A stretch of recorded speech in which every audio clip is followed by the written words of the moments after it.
There we go. Now you guys can hear us. Oh, hey, God. Hi. I'm good sorry. I stream. spilled my coffee. Good start to this broadcast. I 100% just spilled my coffee on our map.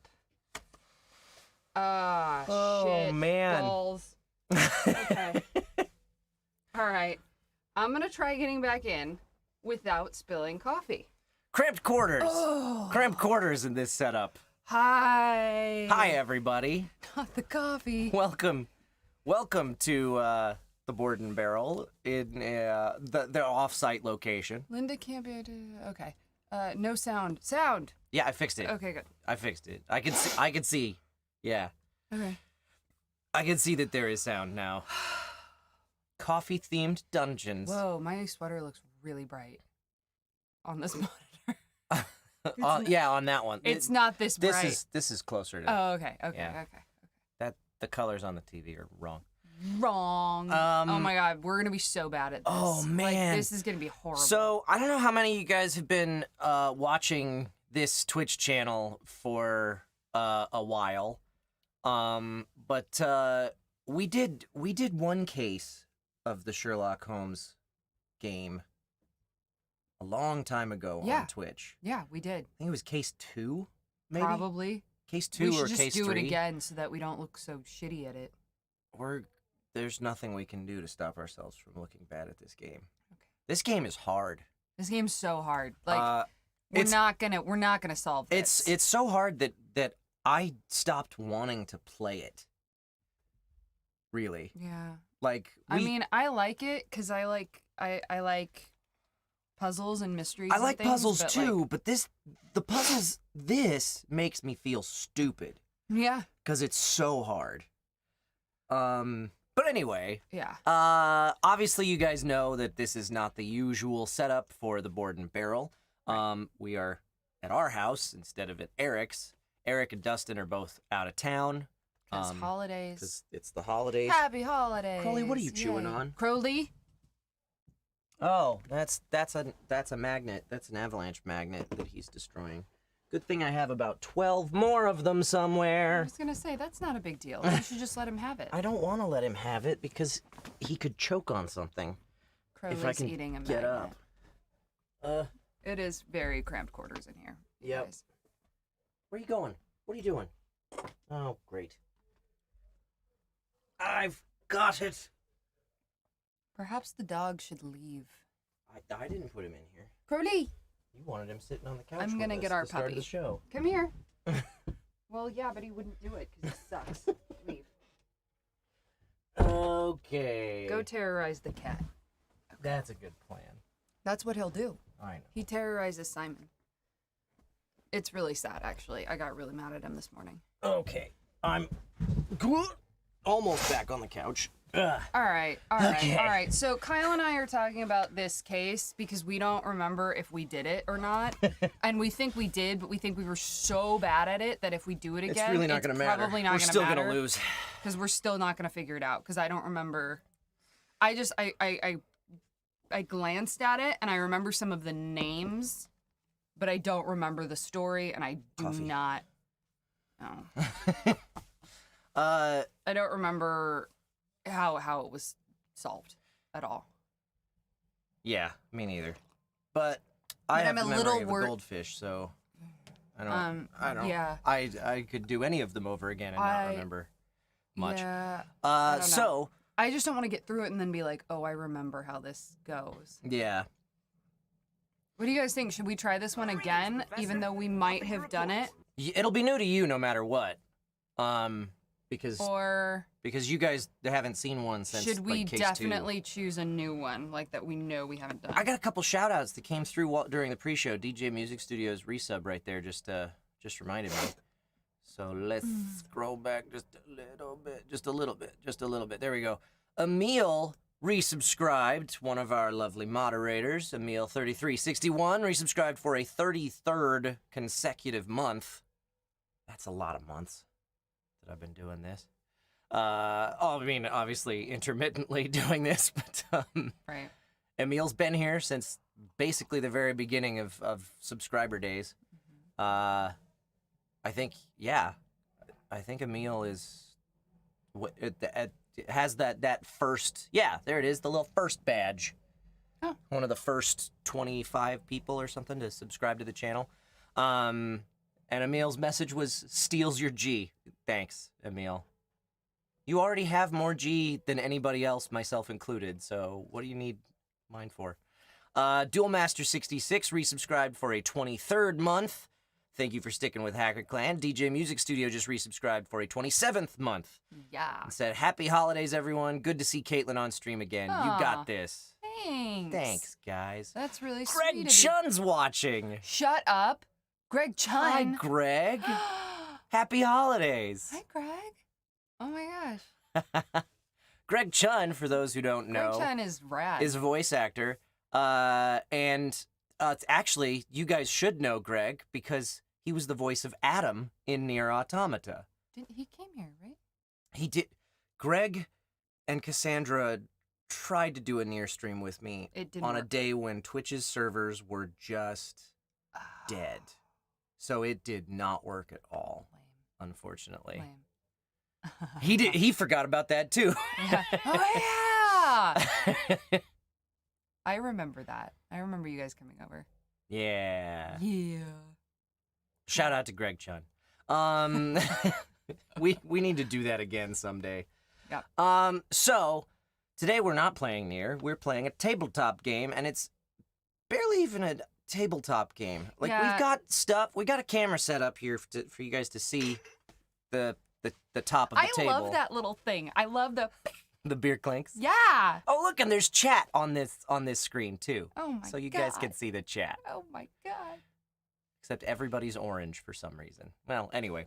It's fine. Yeah, so we got the tabletop camera for you to look at some stuff, but there's really not a whole lot to look at. There's a lot of reading involved in this game. Yeah, so you're gonna have to like listen to us. Yeah. A lot.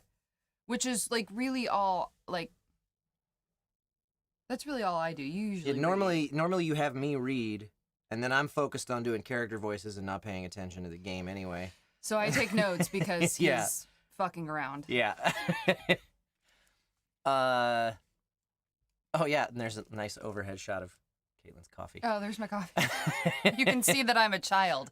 That I like You my like lots of cream sugar with coffee. in the coffee. Yeah. No, it's Coffee Mate. I drink French vanilla Coffee Mate because so yeah, this is I'm a trash human. Not by no means a normal episode of the Board and Barrel because we're barely playing a tabletop game and we're not in our normal location, and my normal 3 co-hosts are scattered to the wind this week. But those guys. But Katelyn's with me. Those assholes. And we're gonna play Sherlock Holmes Consulting Detective. So we were discussing, Katelyn brought this up. We think we've done this case before, just the two of us. The Cryptic Not on Twitch. Corpse? Yes, the Cryptic Corpse. God, that's weird. That's weird font on that one. Okay. So, basically the way that this game works is that there's a little synopsis story thing where Sherlock and Watson are brought in, and brought somebody up else. And the Baker Street gang. Or Yeah. Baker Street, what are they called? I don't know. Baker Street. It doesn't matter. something. There are other people. We'll It's remember fine. in a second. Don't worry about it. Haven't played this game in too long. Anyway, they bring us up to speed on whatever the case is for that particular game. Baker Street Irregulars. Thank you. The Baker Street Irregulars. That was the we last. shouldn't be playing this. last- We are Hey, the worst. playing it on Twitch is the best way to play it because then we might stand a chance because we'll have their help.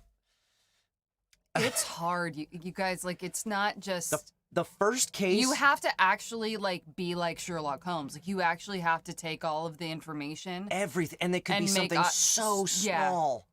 That and there's all kinds of stuff thrown in that is just there to throw you off. Yes. So you key in on all kinds of details that don't matter. Right. And then you find out at the end that it was some other detail that was right in front of you the whole time that you were supposed to pay attention to. Yeah.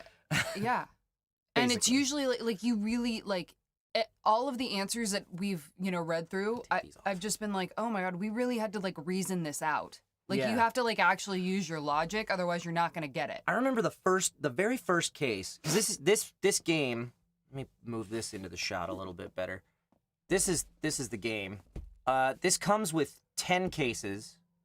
I think there's 2 more expansions now that do. I mean, they're also standalone because you don't need everything to do each case. But there's, I think there's 2 other sets of 10 cases. And once you've done a case, you're not supposed to do it again. So once we've done all 10 cases, the game is dead to us, basically. Except that we're so bad at it, like we don't even remember. It's also been a while. I know we were not even close.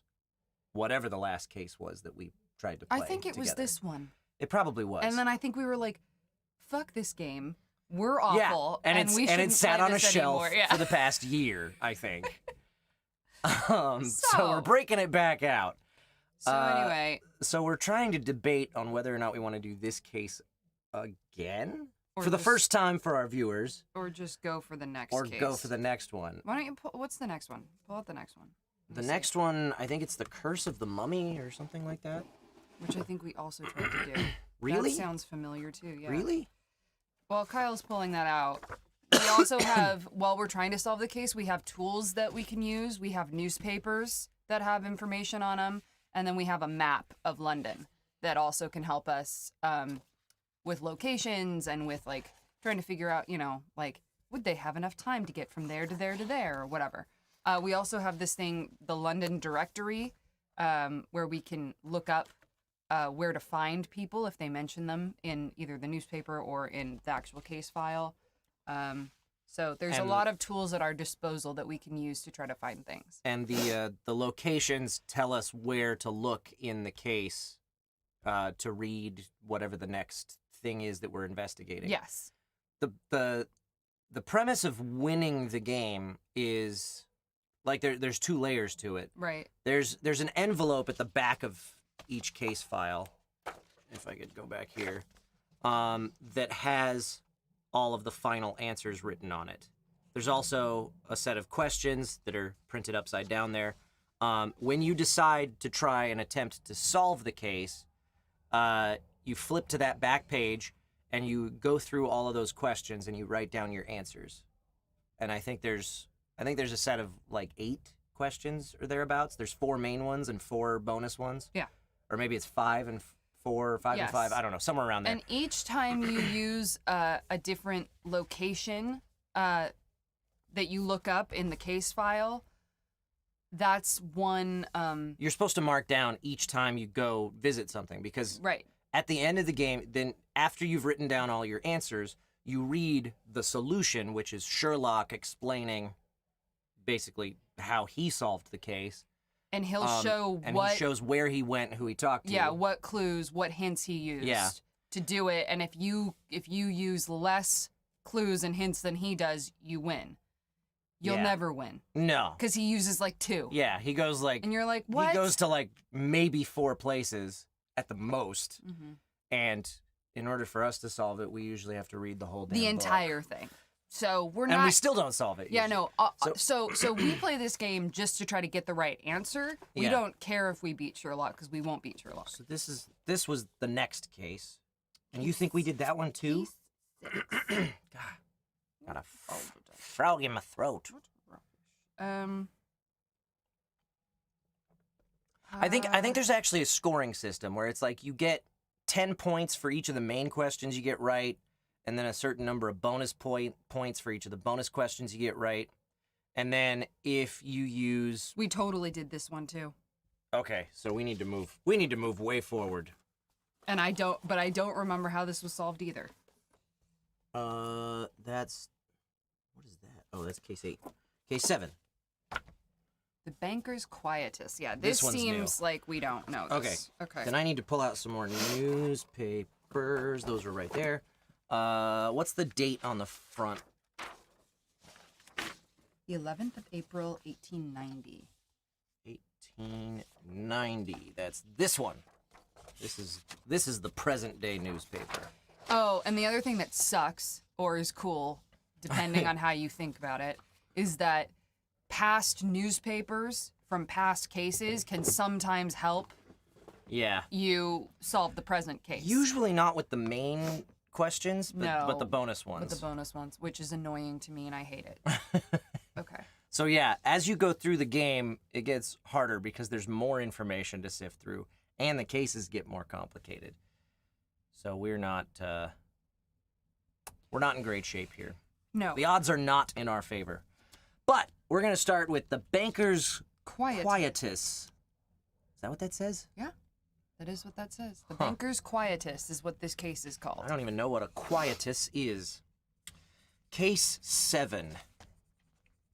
All right, we're not going to... We deliberately didn't want to stream every case of this game because that would ruin the whole game for you guys, because if you ever want to play this on your own, pick up a copy of your own. I mean, if you watch us play through every case, then you've done them all at that point. Right. So, but this is only the second time we've done this. This is gonna suck. Okay. So. Oh no. Here we go. Kyle's gonna do voices. Let us depart to merry old England. I'm so sorry. 1890. Oh God.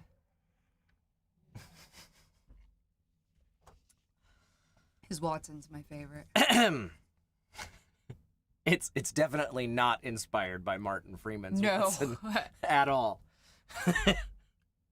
Case 7, the banker's quietus. 11th of April, 1890. The world's first consulting detective, Sherlock Holmes, turns from the fire, where he has restored some measure of warmth to his hands, and comes to his seat before his morning breakfast. Sitting with us around the table are Inspector Lestrade and Dr. Watson. Well, Lestrade, what brings you to our... No, this is Holmes. Well, Lestrade, what brings you to our humble abode on this cold, windy morning? An ill wind, I presume. I forgot what I was doing for Lestrade. He was deeper and kind of... You presume correctly, Mr. Holmes. Murder. Ah, indeed. Who was the victim and what are the details? The victim was one Oswald Mason, chief accountant for the Bank of England. He was found murdered at his home at 10 o'clock last evening by his wife upon her return from an evening out. He seems to have been a simple, hard-working man, leading a quiet and unassuming life, and, on the surface, there seems to be no motive for the murder. Well, Lestrade, I don't think you came out on a morning like this just to tell me that you have a murder with no motive. I can't believe that Scotland Yard has exhausted all its resources and must now turn to me. Lestrade does not immediately respond. He keeps his dark eyes focused on the plate of kippers in the center of the table. After a moment, he raises his eyes and looks at Holmes. You're right, Mr. Holmes. I think it's premature, but I am here at the request of the Exchequer. I don't know what that word means. Exchequer. Exchequer. Might have to look that one up. Okay. It seems that Mr. Mason was doing some work for the Treasury, and the Chancellor wants to make sure that Mason's death has nothing to do with the work he was involved in. Do you have any evidence that the murder was related to the Treasury matter? No, none whatsoever. I tried to convince the Chancellor that unless some new evidence turns up, it looks as if Mason's death is just another commonplace murder that I am sure the Yard can solve. I am sure, Lestrade, but as I have said before, and depend upon it, there is nothing so unnatural as the commonplace. Right at the moment, I'm finishing up a vexatious puzzle, so maybe my friends here will be able to look into the matter until I am free. That's the whole case. It's one page. Okay. All right.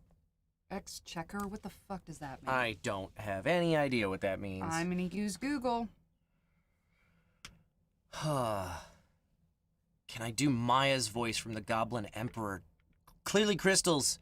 So, you know my audiobook work. Oh, it's the Treasury. The Treasury, okay. It's just another name for the Treasury. Clearly, Crystals knows my audiobook work. I recorded that book 6 years ago or more? 6 or 7 years ago? I don't remember what Maya sounds like. Sorry. I did audiobook stuff. I haven't done it in a while. Okay. All right. So, Oswald Mason, chief accountant for the Bank of England, was murdered at 10 o'clock last night by his wife. He was found by his wife. He was not murdered by his wife. Found by his wife. That makes more sense. I was like, why are we here if you know who did it? Okay. No. They don't think there's a motive. They alluded several times to the weather being bad. So I think we should pay attention to that. They did. It's cold. An ill wind. It's cold. In April? Is that normal for it to be cold in April? In England? I guess so, yeah. It's normal for it to be cold in England all the time. Yeah. Fair right? enough. Anybody who lives in England?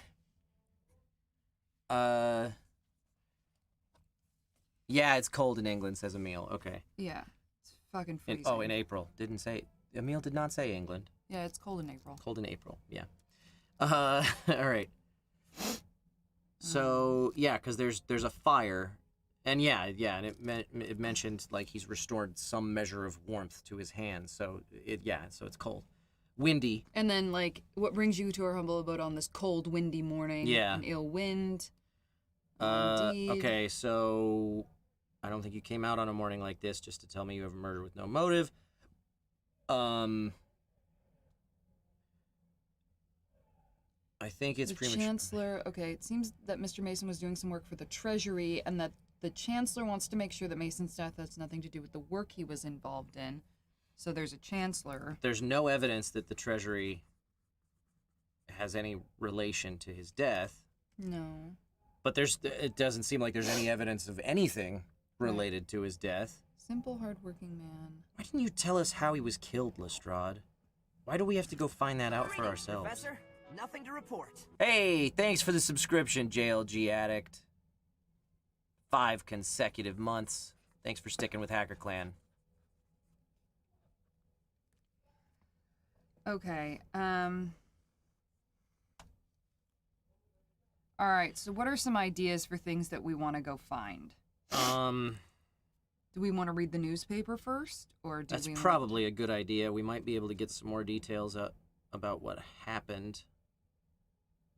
Maybe. Because this is the evening, right? So yeah, so it's possible the paper came out before after the death. No, It was found at 10 o'clock. Yeah, found at 10 o'clock last night. So yeah, there might be a story in the paper about this.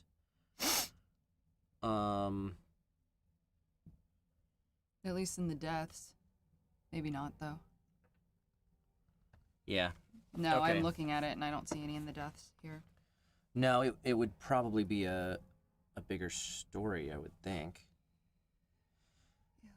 Okay, so looking at this newspaper... So just to... Wait, hold on. Let's just go over what we found out in the case file again. Just for everybody. Sure, yeah, please. So Oswald Mason is the victim. Is the victim.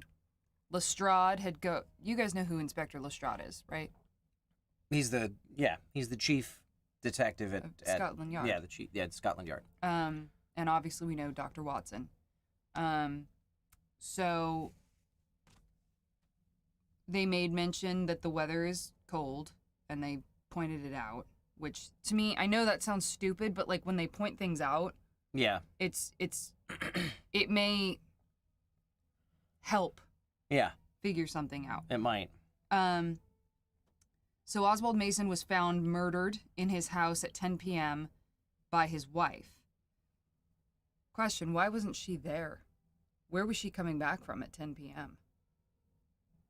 Well, that's something we're going to have to find out. We're going to have to ask her. Yeah. Where was she? So the wife is definitely somebody we have to talk to. They don't think there's a motive. Oswald Mason, they said he leads a simple, quiet life. He works for the Treasury. He works for the Treasury. Or was doing some work for the Treasury for the Chancellor, right? Oh yeah, because he was the chief accountant for the Bank of England. Oh, that's... And he was working for the Treasury. So he's the chief accountant for the Bank of England. What's up, Axis of Anarchy? Thanks for joining us. Which means that so he has access to, well, not the money, but I guess the money. Bank of England, that's whoever does their banking with them. Right. But anyway, okay, so what else? The Chancellor wants to make sure that his death had nothing to do with the work that he was doing for the Treasury. Yeah. Which it probably did. I don't know. We don't know. But We don't know anything about this. We don't even know how he died. So just that he was murdered. Just based off of this information, before we even get to looking at the newspaper, I think that things that we need to do, we need to talk to... We need to visit the crime scene, I think. We visit need to his talk house. to the wife.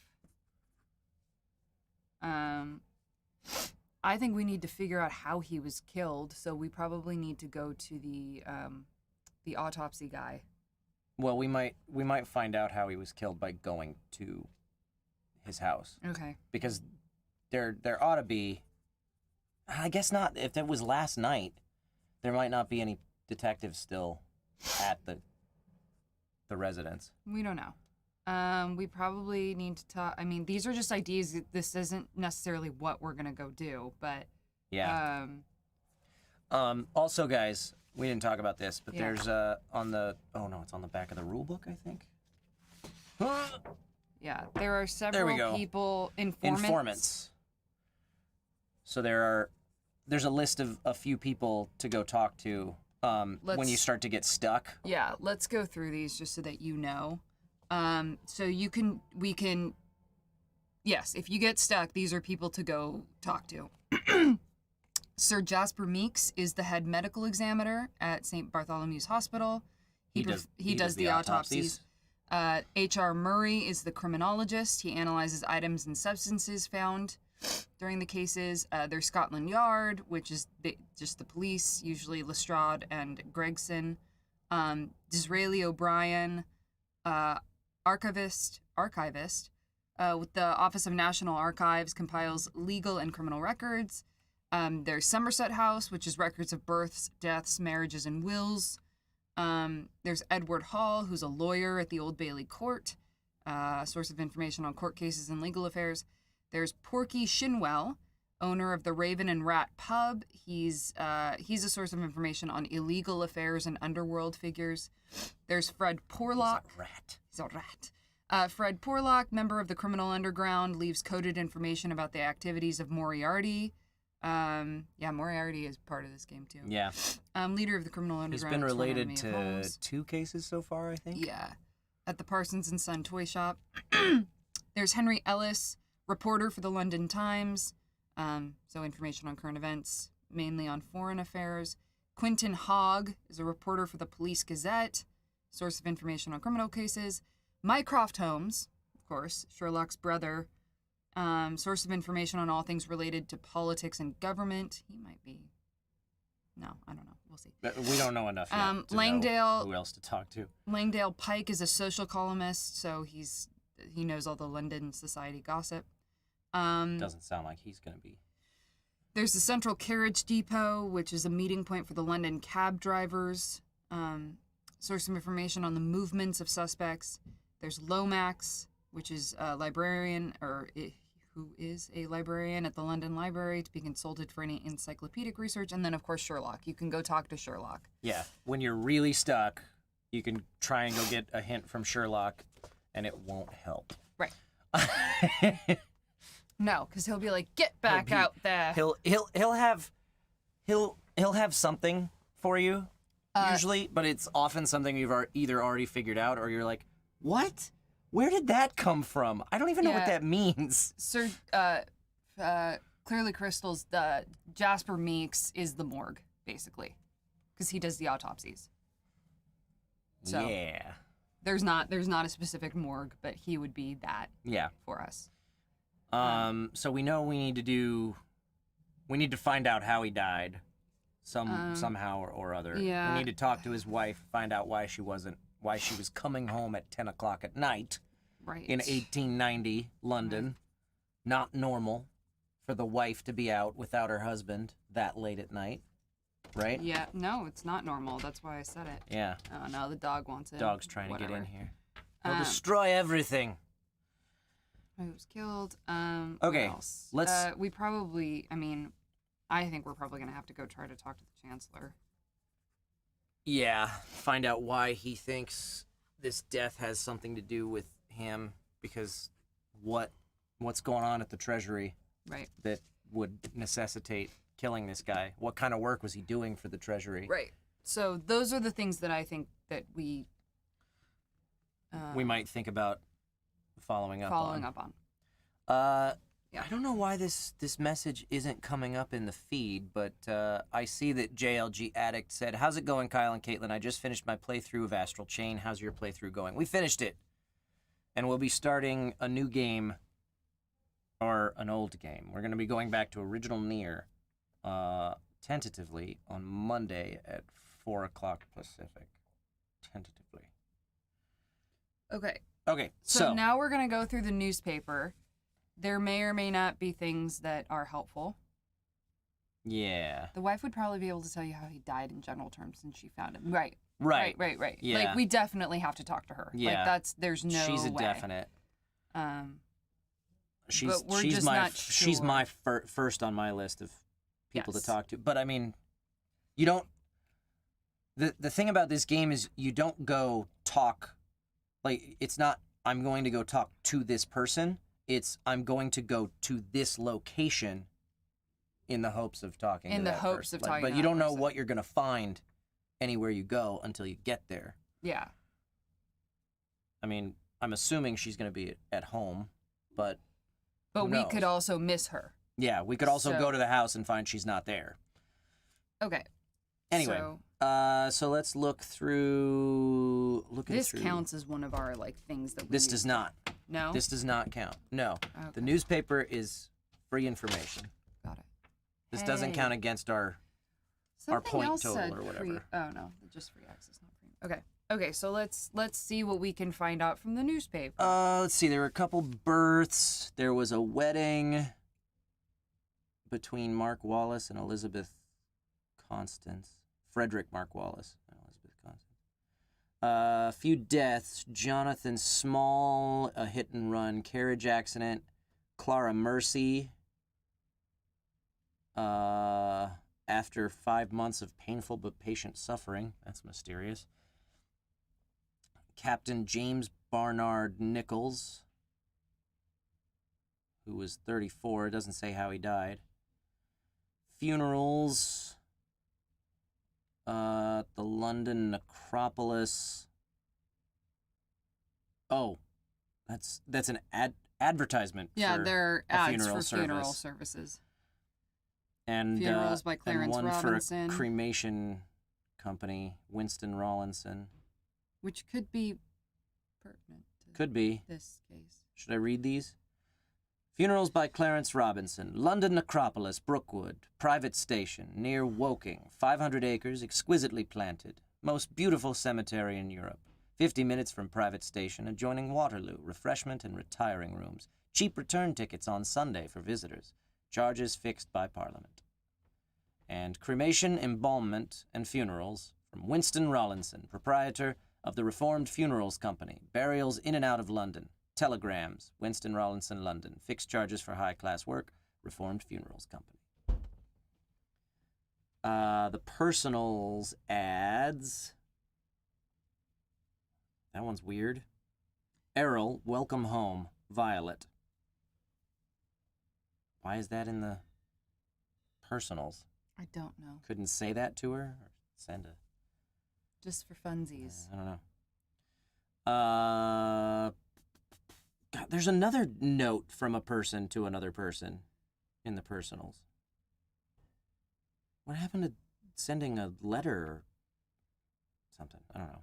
Is the Would phone? you just read them? Yes. Anyone who can give information as to the family or relatives of Jacob Fitchett, who was last heard of as serving on the United States steamship Dakota, is requested to communicate with Cunningham and Davenport, solicitors, 13 Chancery Lane, Lincoln's Inn, London, West Centre, who know of something to his advantage. Will any lady or gentleman assist a young lady in very reduced circumstances with the loan of British pounds to enable her to learn a profession which would place her in an immediate position to gain a competency to support herself and mother? Oh.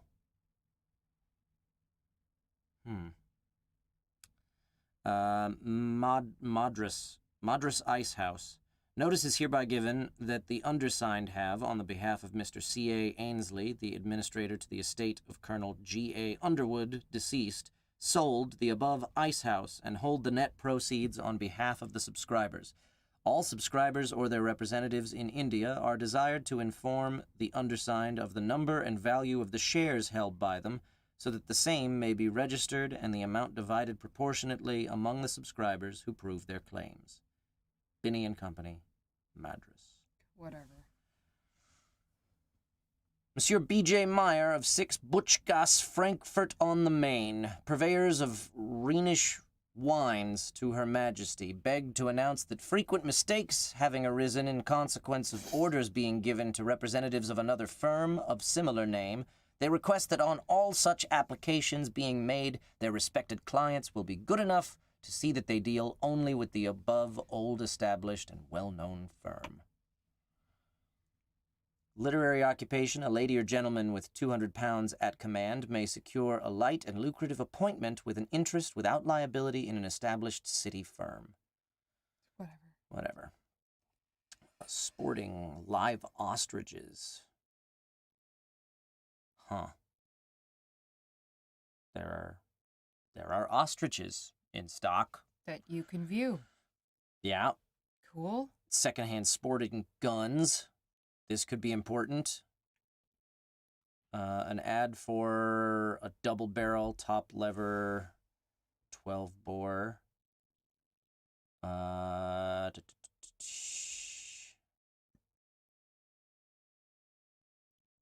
see. £10. £10, 10 shillings. Or £3, 5 shillings for a gun. And 8 shillings per 100 cartridges. Air guns, army revolvers, rifles at 1/3 of original price. And it gives an address. So that could become relevant depending on what we discover happened to him, if there was a gun involved. We don't know. Emil says, imagine if the ostrich really did it. Yeah, Miscellaneous pedigrees and family histories compiled from the most undoubted authority. West End Social Club, 12 Sandlin Street, invites ladies and gentlemen to attend regular activities. Raffles, Mondays at 8. Small and miniature replicas of the world's great statuary, finest quality. Gives an address. Mosher's Detective Agency. A detective.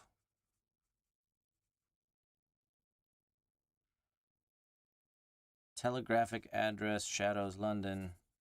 Agents in the principal cities of the world. Universal Knowledge and Information Office answers questions and supplies information on every conceivable subject possible and translates from and into all languages. Okay. Cheap and good second-hand books. Oxford Music Hall. Miss Violet Blue sings her heart out in the brightest new songs of the year. Yeah. Carol, welcome home. Violet, yeah. Yeah. New That's books. Probably something to note. New books and yeah, so there's a concert going on. That could have something to do with a bonus question. Yeah. New books and new editions. Castle and Company announce 1-volume Crown, A Dangerous Cat Spa. Okay, whatever. Clarendon Press, new books just published, 2nd edition, enlarged and revised. Shakespeare as a Dramatic Artist, a popular illustration of principles of scientific criticism by R.G. Moulton. The Nursery Rhymes of England, collected by the late James Orchard Hallowell Phillips. Okay, now on to stories. Council hears dedication plans. Last night's London County Council meeting was highlighted by a presentation delivered by Cedric Livingston. In discussing plans for next month's dedication ceremonies at the opening of the dockside development, which Livingston called the culmination of a 10-year dream, the sailor-turned-builder recounted several details of his rags-to-riches life story. During an 1858 voyage of the Glenda, Livingston, then first mate, had brought the ship and its cargo of silk and tea back to England after losing the captain and many crew members. When the ship owners presented him with the captain's share, Livingston turned his efforts to projects ashore. In the past 30 years, he has helped build some of the most modern and successful commercial developments in London and its environs. Mr. Livingston also announced that Mr. Albert Gilbert's latest... That's 2 first names. Mr. Albert Gilbert's latest sculptural effort will be unveiled at the ceremony May 13th.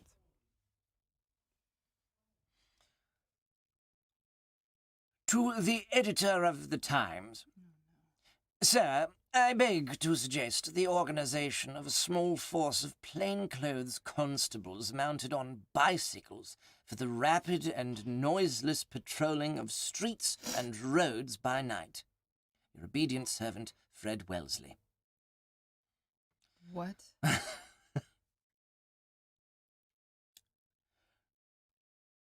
The East End to the editor of the Times.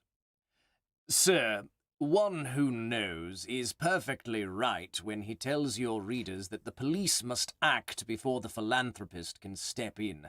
But in my humble opinion, he might with equal justice go a little further and say that the House of Commons should act besides, and that quickly. It is an acknowledged fact that wherever overcrowding exists, it is the origin of all evil. Crime, misery, filth, and degradation are the outcome. Why can we not grapple with it successfully? The answer to this is vested interests forbid it. Why should overcrowding be allowed to put a premium on property? It was to meet this glaring fraud on the public, for it prevents better housing being built and lower rents charged, that one brought in a bill at the commencement of this session to further amend the law relating to the dwellings of the working classes. If the public would only come forward and give me their support, I feel confident that the best part of my bill would be on the statute book by Easter. As I plead for a population in our midst as large as Wales and as loyal too, and whose only crime is their poverty, I trust it will not be considered that I have said anything on their behalf one whit too strong. I remain, sir, your obedient servant, Henry Brudell Bruce. I'm assuming that's calling back to something, a letter to the editor in an older newspaper. God, I don't know. Saying calling attention to one who knows. I don't know. I don't know. That means nothing to me. Yeah, I don't know. Cool. Ireland. Cork, April 8th. An Ennis telegram gives further particulars of the shooting of John Fitzgibbon, the herdsman near Milltown, Malbay. Okay.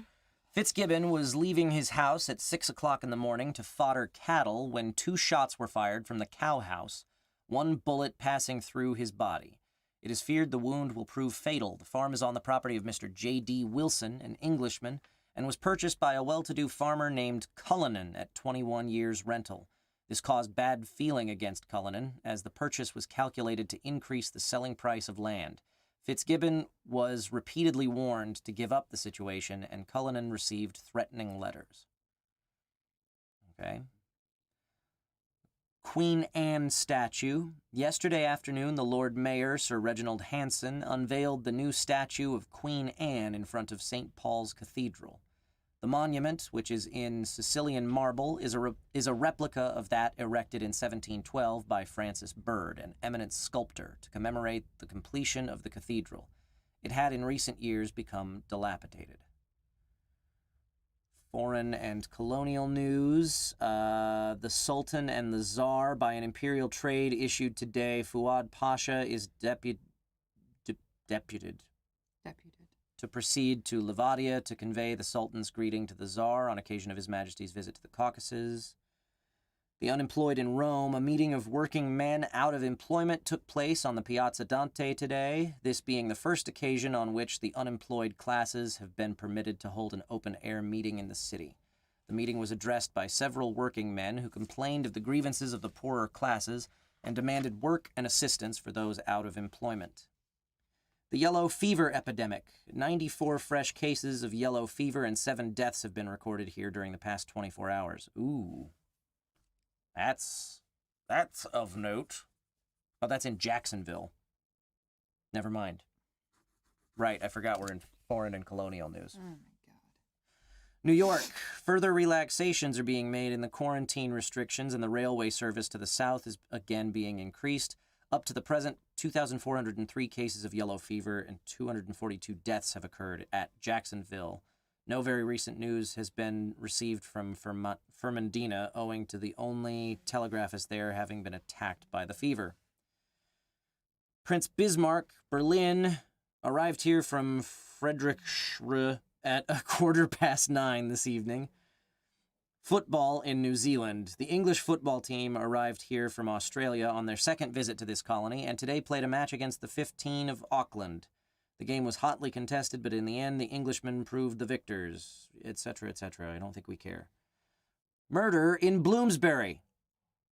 This might be the story we've been looking for. This is the story we've been looking for. A murder was committed in Bloomsbury last night. Shortly after 10 p.m., Constable Lane, summoned by cries for help, entered the home at 42 Tottenham Court Road of Mr. Oswald Mason, chief accountant of the Bank of England, and found the body of Mr. Mason sprawled across the desk in his study, where he had apparently been murdered by a blow to the head. Mr. Mason's body was discovered by his wife upon her return to their home around 10 p.m. The police report only that the intruder apparently entered by an upstairs window, and judging by the disarray of the study, a struggle occurred in which Mr. Mason met his death. As of this time, the crime has not been brought home to any person, but the best detectives of Scotland Yard are now involved in the investigation and search for the perpetrator of this bloody crime. Mr. Mason is survived by his wife, Rose, and a brother, Cecil. Okay. So, an intruder entered through the upstairs window. There was a struggle, and then the intruder hit him on the head. Okay, and he was found on his desk? On his desk, sprawled across the desk in his study. Blow to the head. Which is, supposedly that was where he was killed, was in the study. Okay. Like the killer just left him sprawled across the desk. Well, that sure sounds like intruder wasn't there to kill him. You know? That sounds like intruder came for something and came upon, like, I'm really starting to wonder now where the missus was. Because maybe he was supposed to be with her. Intruder breaks in thinking the house is going to be empty. And there he is, and all the intruder can do is kill him. Right.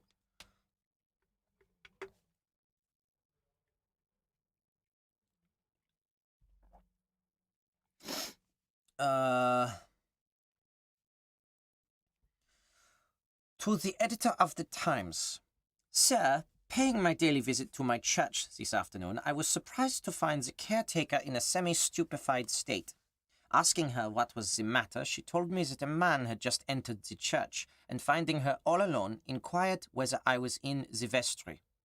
On receiving a reply in the negative, he said, "I see you are alone," and immediately took out a pocket handkerchief and dashed it in her face. The strong smell of whatever liquid it had been steeped in dazed and stupefied her, and she for a moment or two lost her consciousness. The noise of some of the workmen on the roof seemed to have alarmed this scoundrel, and he bolted out of the church. This incident, sir, perhaps might afford a clue. At any rate, it will warn solitary women who are in charge of your churches. I am your obedient servant, Das Hagen, vestry of St. Mary Woolnorth at St. Mary Woolchurch Hall, Lombard Street, East Centre.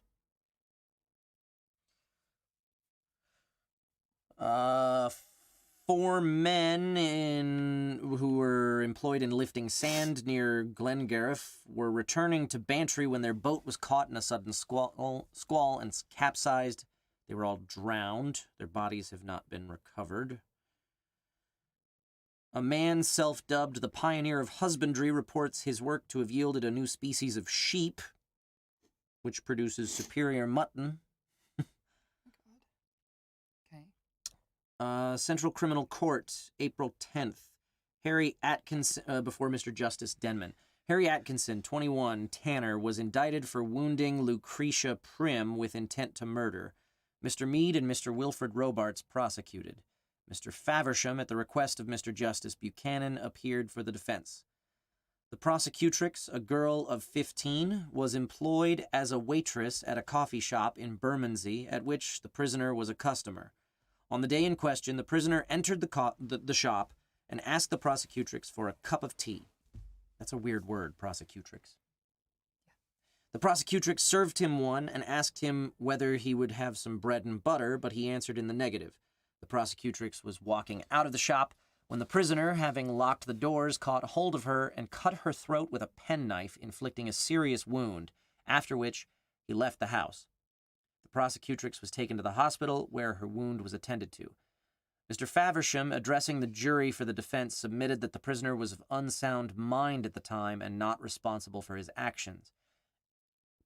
Evidence was given showing that the prisoner had suffered from epileptic fits, was of morose and sullen temperament, and had received injuries to the head. Dr. Gilbert, surgeon at Holloway Jail, that's a weird way of spelling jail, I forgot. Said the prisoner was of very weak intellect and almost an imbecile, but he knew what he was doing. The jury, after a considerable absence from court, found the prisoner guilty on the second count of wounding with the intent to do grievous bodily harm, and added that they were of opinion that he was of weak mind, but not irresponsible for his actions. Mr. Justice Buchanan said the case was a very shocking one, and he sentenced the prisoner to 7 years penal servitude. There is a possibility, by the way, guys, that there is some stuff in this newspaper that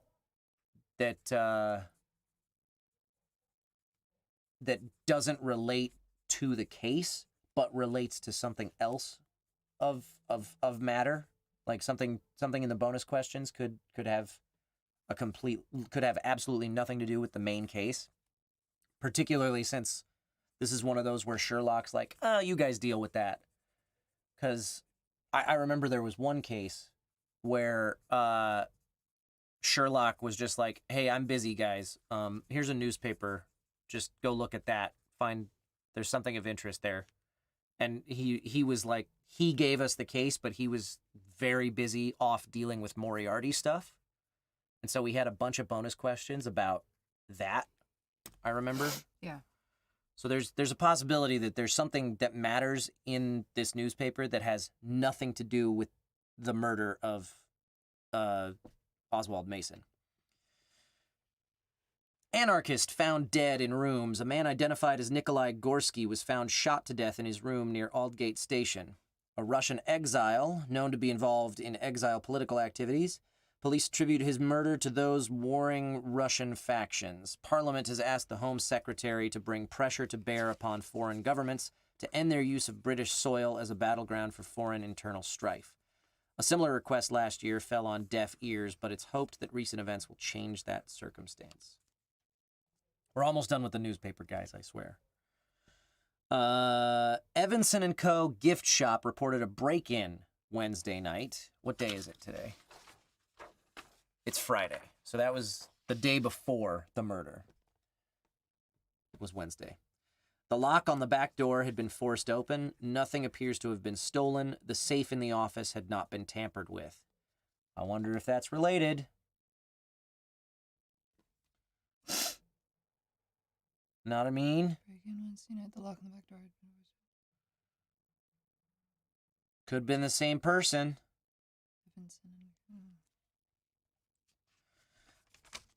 And then there's some personal ads looking for places to live, it looks like.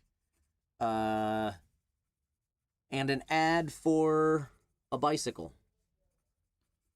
Which is interesting because of the bicycles.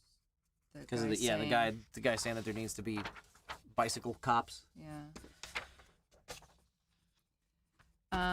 I'm curious about your theory that he was only there to come and steal something from him and not actually murder him. I would like to know what the murder weapon was, because if he didn't have, if he brought a weapon with him, that would suggest to me that he meant to use it. And if he did not, if he used an object from the study, that's in the house, then I would go with he didn't intend to kill him. I still think we need to talk to the wife. Now, we've gone through the whole newspaper. I still think that the wife is a good person to go talk to. But why? What? So I want to be careful with. I want to find out where she was. Right. Why was she out so late without him? Okay. You know? Okay.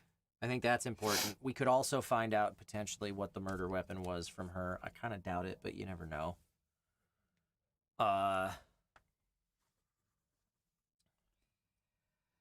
Okay. What other possible leads do we want to follow up on? So we don't need how he was killed. I don't, which makes me think we don't need to go talk to the. I want to know Jasper Meeks. Yeah, no, we don't. I want to know, unless we're the only person that I would think items and substance. H.R. Murray would know what the murder weapon was if we don't find it. Would he? What's he do? He's all items and substances. Oh yeah, criminologist. Yeah. So he might be somebody to talk to if we don't find out. If we want to know what the weapon murder weapon was. Yeah, if we don't find the murder weapon. And were there else. papers missing from the desk? We need to find out. Yeah. If he actually we was need able to find out get them. if anything was missing from the study. Right, because then that would tell us. Seems to be very obvious police work that we haven't heard about yet. You know. Yeah. That would seem to me like. Well, because and the chancellor's trying to make sure that it didn't have anything to do with. If they're coming to us to find out, and we need to talk to the chancellor. We need to find out why he's suspicious of this death. Right. Okay. Is there anything else we can think of? I don't know. Okay, think about it for a second. I'm going to get some more coffee. Okay. As you can see, my coffee is dwindling, and now it is cold, and I need more. So, talk to Kyle. Those of you hanging out with us, it's been an hour, and so far we have not followed one lead yet, because it took us a while to get situated and everything, and then the newspaper always takes a while. But for those of you who have been with us and have been paying attention. I know it was a lot. I know it gets verbose reading through the newspaper. But for those of you in the chat that are with me on this, what are your thoughts? Where should we go? What kind of things do we need to find out right now to solve this case? Right now I'm thinking, which, I mean, you just heard us talking about it, but I'm thinking we need to go we need to go visit his house where we are expecting to find his wife. We don't know if she'll be there, but that's the best place we can think to look right now. Go to the house to talk to the wife. Because because I want to find out why she wasn't home at 10 o'clock until 10 o'clock at night to find her husband's body. Actually, now that I think about, I'm seeing a lot of people agreeing with that idea. If it's related to financials, we need to talk to the money guy to see what papers may or may not be missing. The money guy. The money guy. Oh, the chancellor, the guy that, or the chancellor who is concerned about this this death being was she at the concert maybe? Hold on, sorry, getting distracted. We need to talk to the chancellor because he's concerned about this death being related to stuff at the Treasury. And we need to find out why he's concerned about that. Somebody asks, was the wife at the concert maybe? Oxford Music Hall, Miss Violet Blue sings her heart out in the brightest new songs of the year throughout the month. Ooh, that's a good theory, clearly, Crystals. It depends on when the concert started happening, but it says throughout the month. It doesn't give specifics on like days of the week or anything like that, but that's a very solid theory on where she was. But that still begs the question, why wasn't he with her? Why did she go to the concert alone, if that's the case? I still think we need to talk to her to find that out. You're not out until 10 unless you have a reason. Exactly. Especially without your husband in 1890 London. Very unusual for a married woman to be out that late by herself. That's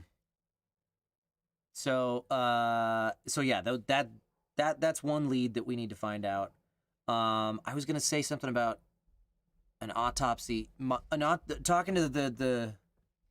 Talking to Sir Jasper Meeks might not be a bad idea, after all, now that I think about it, because we don't know when he was actually killed. We know when his body was found. Indeed. So an autopsy could be useful to find out how long he had been dead. You know what else in the newspaper by the time they found him hit me was the West End Social Club. Yeah? That started at 8 p.m. So maybe she was at that. Because then that's another theory. Somebody else sense. suggested she might have been at the concert. Ah. She's because the Oxford Music Hall, Violet Blue sings her heart out all throughout the month. I mean, we don't know specific times or dates or anything, but yeah, Social Club is another possibility. It's just because they said the time. That's what hit me. Every Thursday at 7, but that's still raffles Monday at 8. Whist every Thursday at 7. Fuck. Okay, never mind. But Whist could take 3 hours, or 2.5 or whatever before she gets home. But when was he found? 10 p.m. On a Thursday. Yes, she found him at 10 p.m. Oh, okay. So she could have been at Whist for a couple hours and then went home. How do we know it's a Thursday? It's Friday now, and it was yesterday. Great.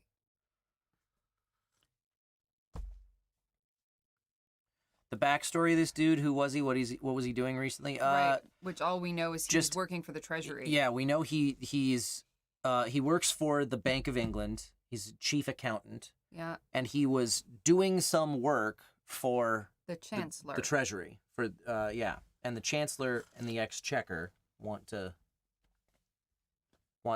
make sure that that his death has nothing to do with the work he was doing. Yeah. Which to me suggests that his work was highly valuable. Yeah.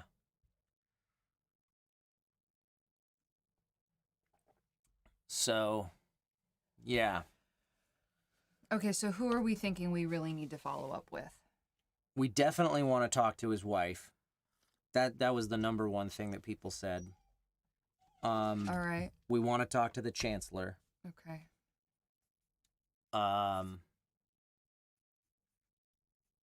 His wife we ought to be able to find pretty easily. Chancellor may take some more digging. Well, we know where his wife is, probably. She's probably at home. The Chancellor we can look up in the directory. We found the address of the court of the... Oh, it doesn't say the important parts of the address, though, so we're going to need to look in the directory for Watson. Or Mason. Mason is his name.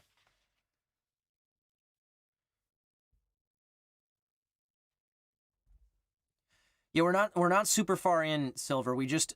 What we spent most of our time doing was reading through the newspaper, and most of this information is irrelevant. At this point. But we have to read through all of it because we don't know what's relevant yet.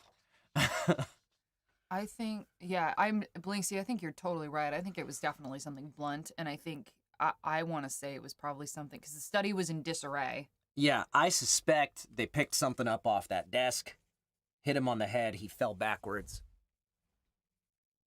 They said sprawled on the desk. They didn't say face up or whatever. No, but I think, yeah. But I think, yeah. I think they're But also, the study being in disarray could either point to the guy looking for something, or it could point to a struggle. Could also point to, all right, I came here to murder this guy. Now I need to make it look like I came here for something else. Who knows? Could also be that. We don't know.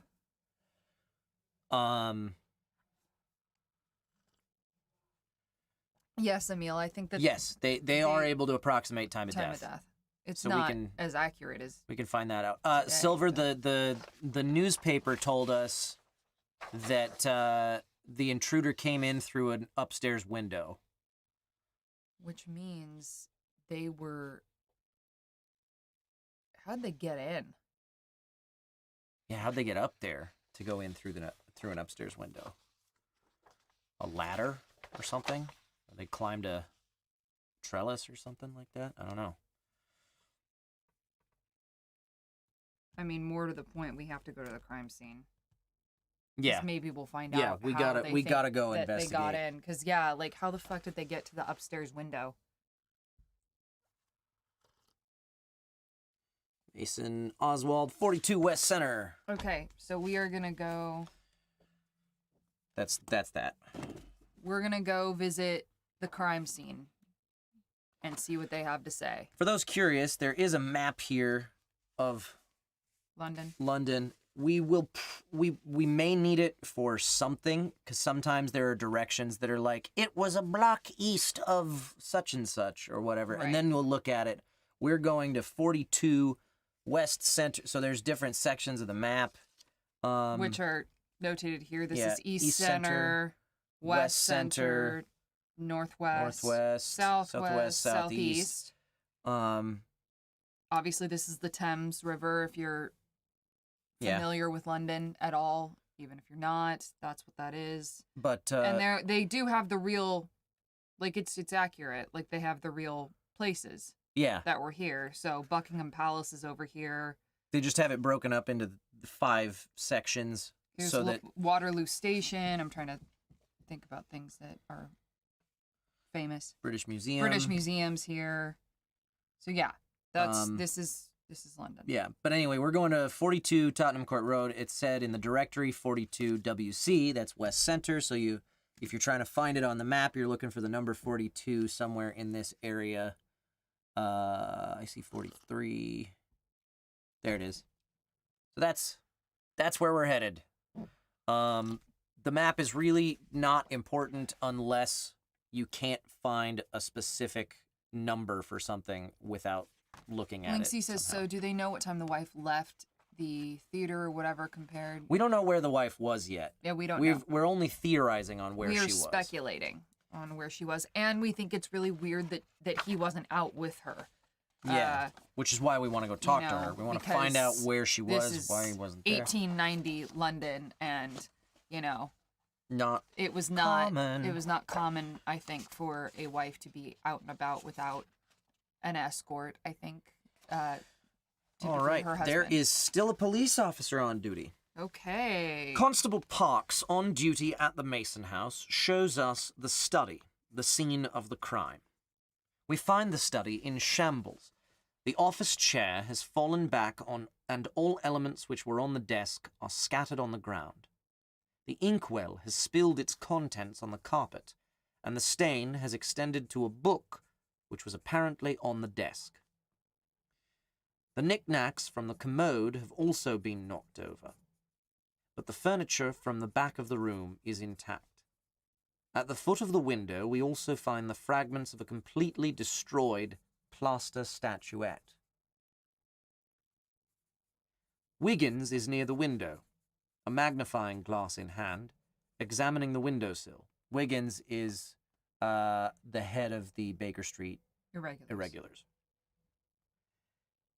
There's a palm print here on the windowsill. It looks like it was left in a residue of plaster dust, says Wiggins, as he replaces his magnifying glass in his coat pocket. Where was the body found, Parks? It was sprawled across the desk.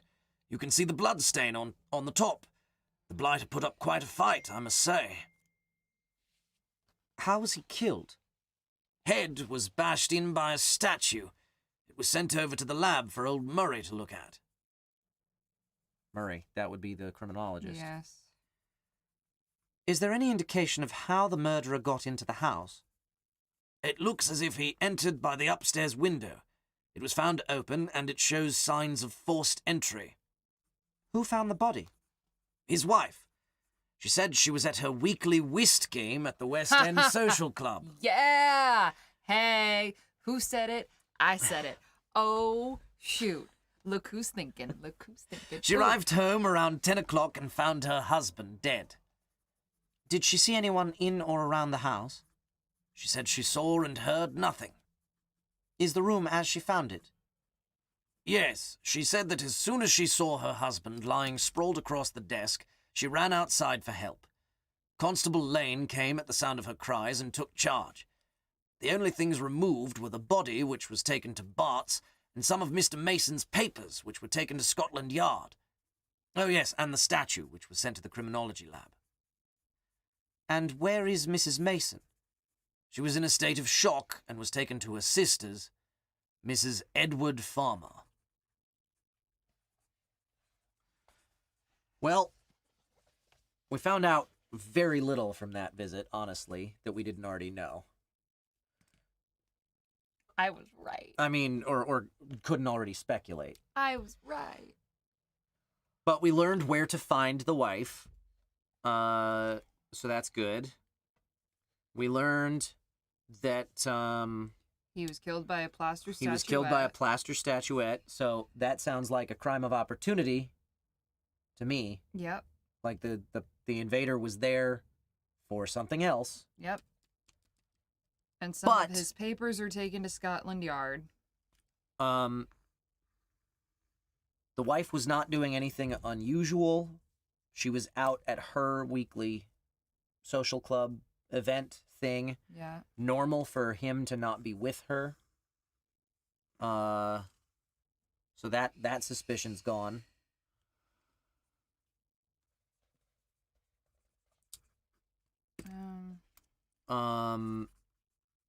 He must, whoever did this some of Mr. must have Mason's climbed up to the window, which to me I mean, I'm not saying that women can't climb, but to me that suggests a man. Also, I mean, there was also a struggle. And there was a struggle. Typically, a woman is not going to have an easy time overpowering a man. Right, if this was a gunshot, then that would be different. Yeah, so I think our suspect is a man. Is male. Yeah. I hate that, trust me. I wish that more women could kick ass in 1890, but I just don't think that that's as probable. No, I think I think our suspect is They a have man. actually had female They have. suspects But in other cases, but I just don't think that this is yeah. going to be a female. But they follow the... Irene Adler totally could have. Listen, I'm not saying it's impossible. I'm just trying to go with what seems to be Right. the most plausible at this moment with the information we have. It could be a woman. Like, I hope But it's this a woman. That'd be badass. This is also a guy who's a banker. If there are fingerprints, you can check the wife. If there aren't fingerprints, that means there were gloves. There's a handprint on the window that has plaster. On the window where? The window in the study? Yeah. At the foot of the window, we also find fragments intact. Oh, wait. The fragments of a completely destroyed... There's a palm print here on the windowsill. It looks like it was left in the residue of plaster dust. Yeah. I don't think that they have fingerprinting technology yet No. in 1890. Why is everybody's name orange? So Clubs equals premeditated probably. I don't know. Well, I don't know if it's definitely not accurate fingerprinting. Yeah. Depends on the weather. That's right. It was cold. it was cold. Cold and bad weather. To be climbing. Yeah. But I will say, so this guy's a banker, the victim. Yeah. And there was a struggle that took place in the study before he died. Yeah. It does not sound like this is a professional killer, you know? This person. So they said too that the desk chair was knocked back, right? Yeah, the office chair's fallen back, all the elements on the desk are scattered on the ground. The inkwell spilled on the carpet. Stained. But nothing at the back of the room was disturbed. Right. The furniture at the back of the room is intact. So he came in.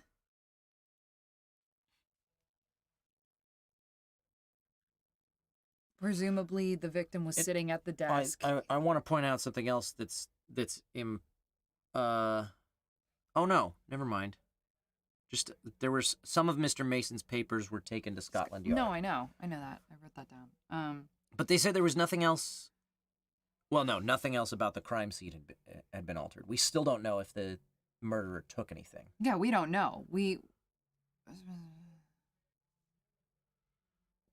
No, the murderer totally could have taken the papers that he was looking for. Yeah. I don't know if we need to talk to the wife now. Not with any sense of urgency. No. We know where she was. We know and why he wasn't with her. Yeah. I think like maybe the forensic lab is the best place to go first. Get whatever info they have it to match it to suspects. Yeah, we have no suspects. We have no suspects. Yeah. But how can we get suspects? But we still need to talk to the chancellor. Yeah, because I want to know find out why what was he working on? Yeah, why? What was he working on? Or Scotland Yard to find out what papers were taken. Yeah. Well, but those aren't the papers that were taken. No, but what papers did they need to take away from the crime scene? Yeah. That's what I'm curious about, because that's going to give us that's going to tell us possible motive and possibly who would want to.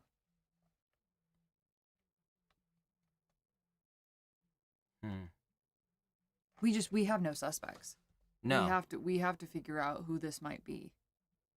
He was a banker. Why don't we check to see if there's any suspects in his papers or in the papers taken to Scotland? Yeah,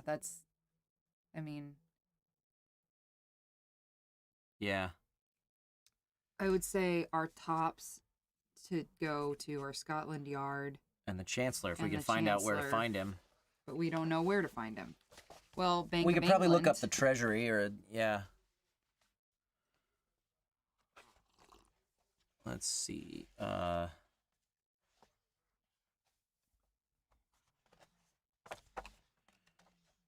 Treasury, if I can find it. Oh, boy. Oh, no, it's in the back. Bank of England does have an address in here.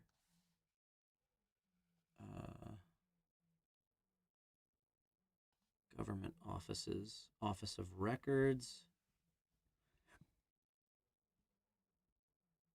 I don't see anything for the Treasury. But the Bank of England. Yeah. That's not who I want to talk to, though.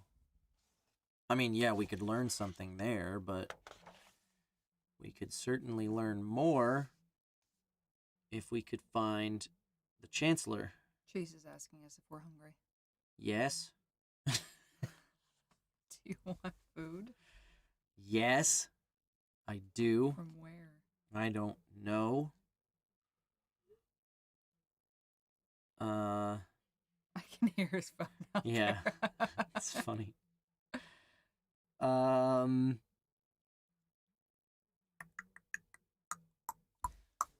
Okay. Blinksy's on it. Okay. Banker means he might be responsible for loans and debt. If there's anyone who took a loan out through the bank and couldn't pay it, they might have taken documents relating to the case. Maybe. It's possible. Possible it's something that small. He's the chief accountant at the Bank of England. Which is why I feel like we're not going to find much there in terms of what he was working on for the Treasury, because if he's the chief accountant, like, there's nobody above him, really, to say, oh, yeah, he was working on this.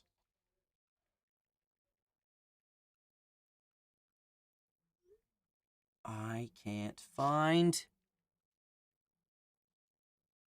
the Treasury. The Department of the Treasury. I want that address. Or the name of the Chancellor. Or the Exchequer. You know? That's who I want to talk to. But I don't see it anywhere.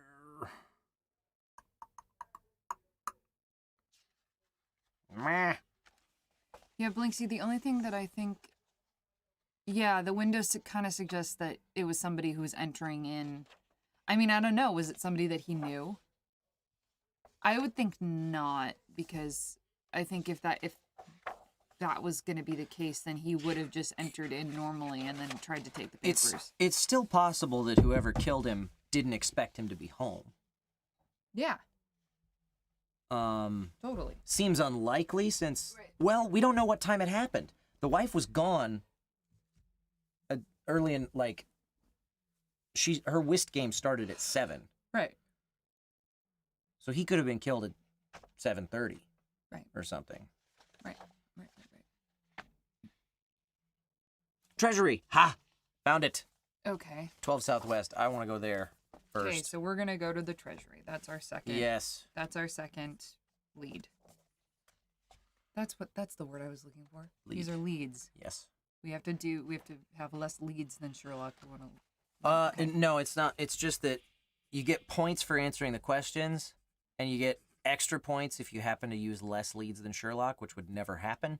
Right. But you lose like 5 points or something for every lead more than him. Mm-hmm. And if you score more points than he does, then you win. He doesn't get any points for the bonus questions. He only answers the main ones. Anyway. So he has like 100 points. Razzie the Bear said, wasn't there something about housing in the newspaper? Maybe the guy who killed him wanted to clear a debt. In the window, steal documents, surprise at the bank was there or something. Yeah. No, I totally think it was a robbery gone wrong. That's what I think. But we just don't know enough yet. Okay. Sir Adrian Malmquist, Knight of the Order of Garter, Knights Commander of the Order of the Bath, Under Secretary to the Chancellor of the Exchequer, enters the conference room, where we have been kept waiting for the last 20 minutes. He is as imposing in person as he is portrayed to be by the newspapers. At 39, he is one of the youngest members of the present government.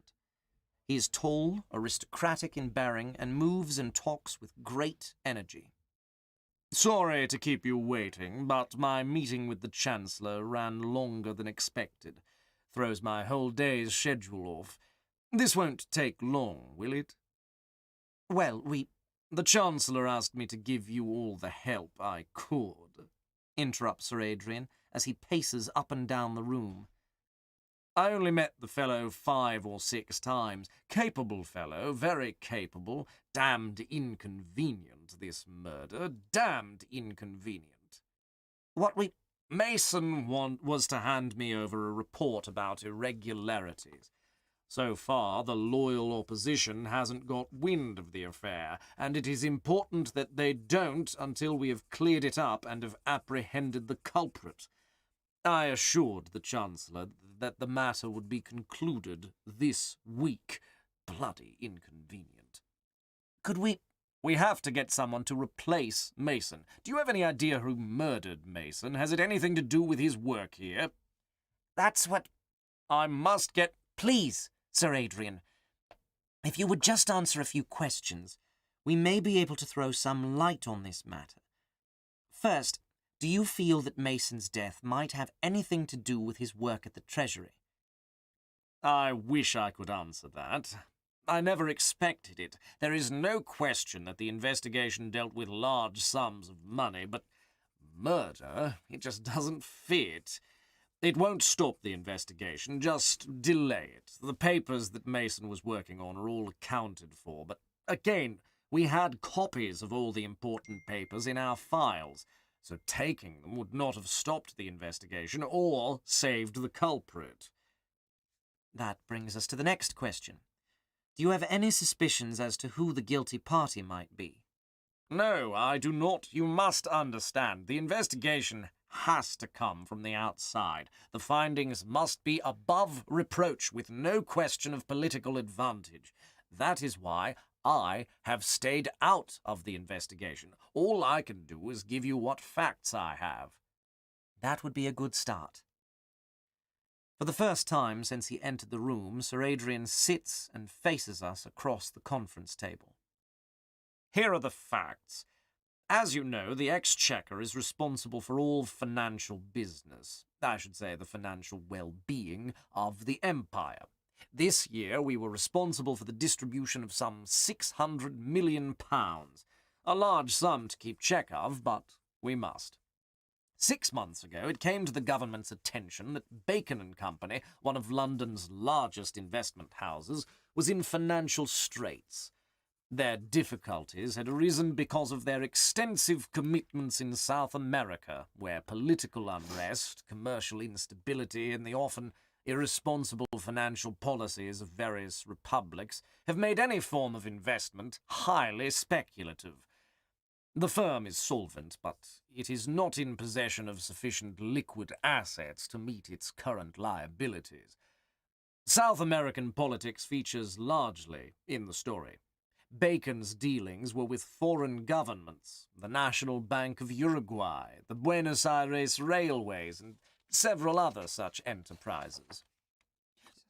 Very early on, when the storm was brewing and it was known in the innermost city circles that Bacon's position was insecure, the governor of the Bank of England, Lionel Foxcroft, had inquired of the Chancellor whether the Argentine government might not be persuaded to deal in some way or other with the enormous bulk of discredited South American securities then weighing down the London stock market.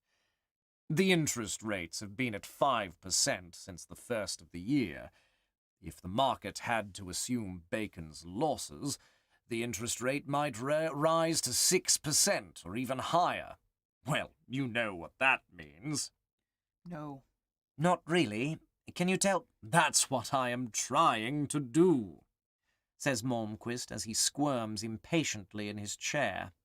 To make a long story short, Her Majesty's government and the Bank of England have guaranteed to cover the discredited securities held by Bacon and Company and their investors.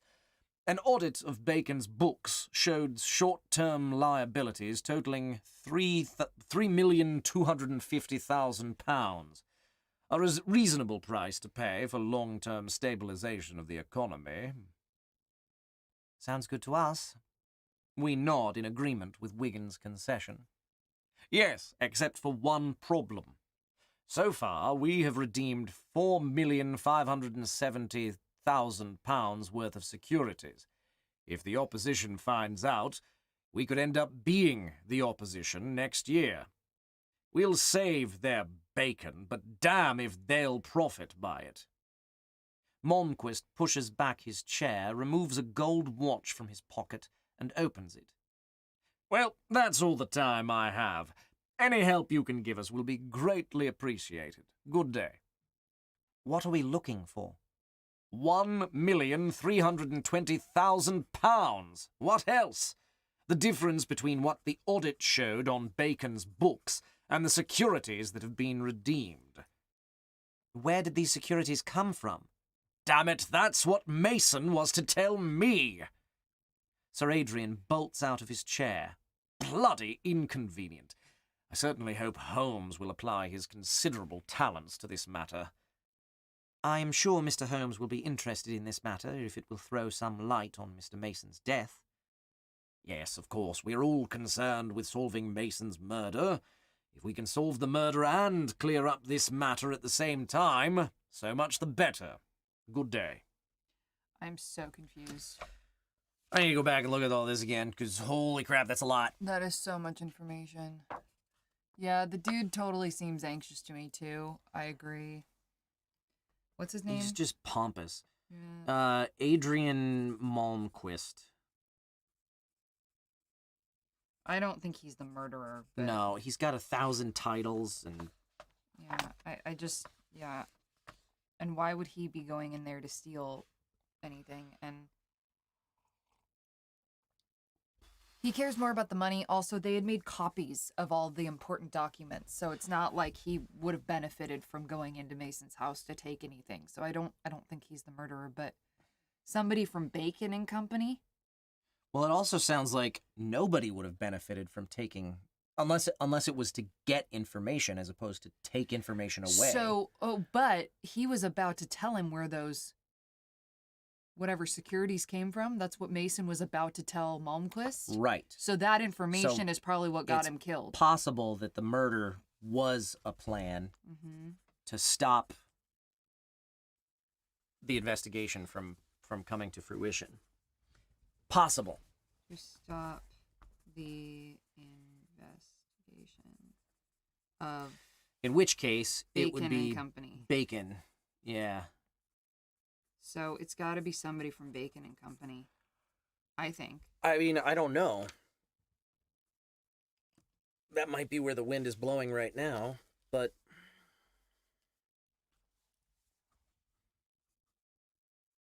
At least we know what Mason was doing. Yeah. Okay, let's go through this again, because this is crazy. Okay, he didn't seem to care about it. The opposition party would have. Yeah. Stock troubles? How awful. Yeah. Okay.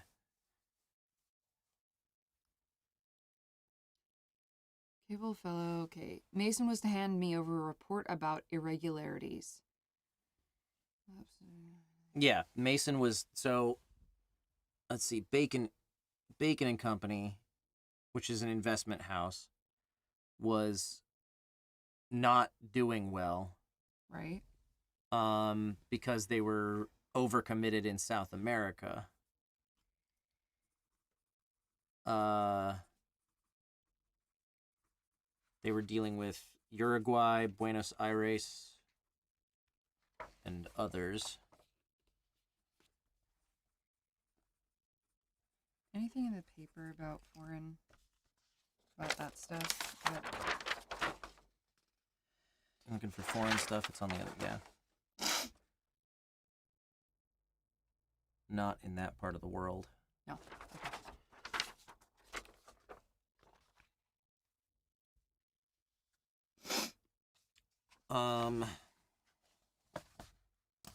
So they're overcommitted in South America. Right.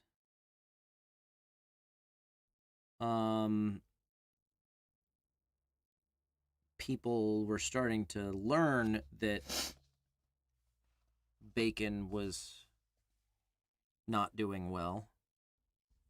So the governor of the Bank of England asked the chancellor if the Argentine government could deal with... I don't understand what securities are. It's investments. They picked up a lot of debt in South America. If this news got public, it would have raised interest rates a lot. The Crown paid off the debt to cover this up. There's discrepancies with the amount of the payouts on the debts.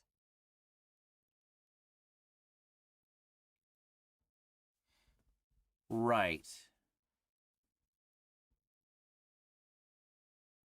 Yeah, something like that, basically. Well, no, this says if the market had to assume Bacon's losses, then the interest rate would rise.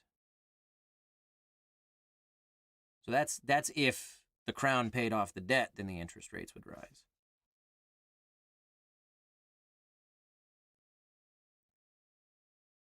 I think. Oh, no. You're right, Steel Necco. Yeah. Steel Necco's got it.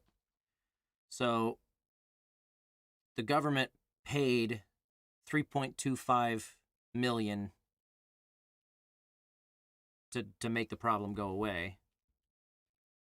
And then But they redeemed $4.57 million in securities. Right.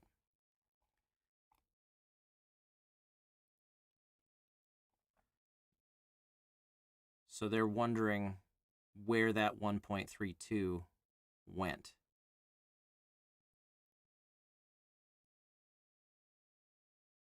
in terms of like does Bacon have that? Wait, I'm so confused. The government offered to cover to make him solvent, basically, to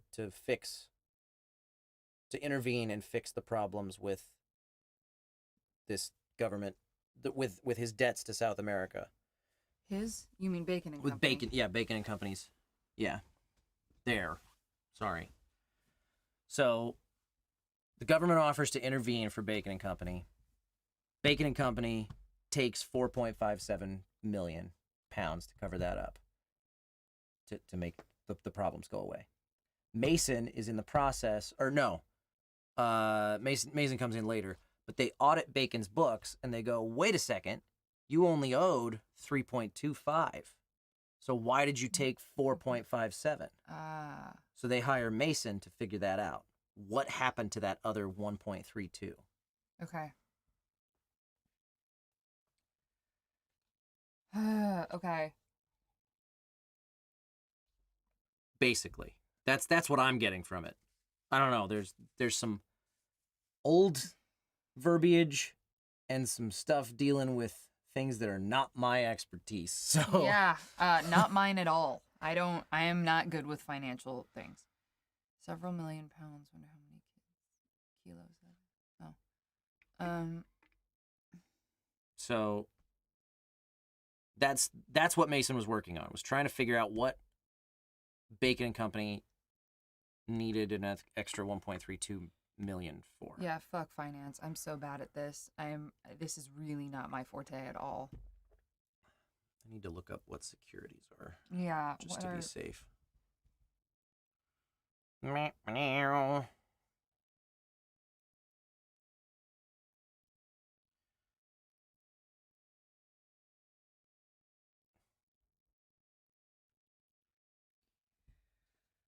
Securities.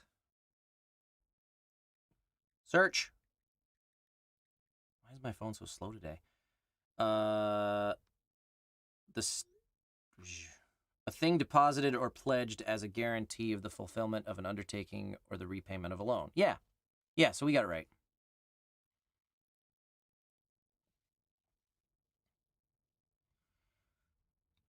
We know what we're talking about, kinda, sorta.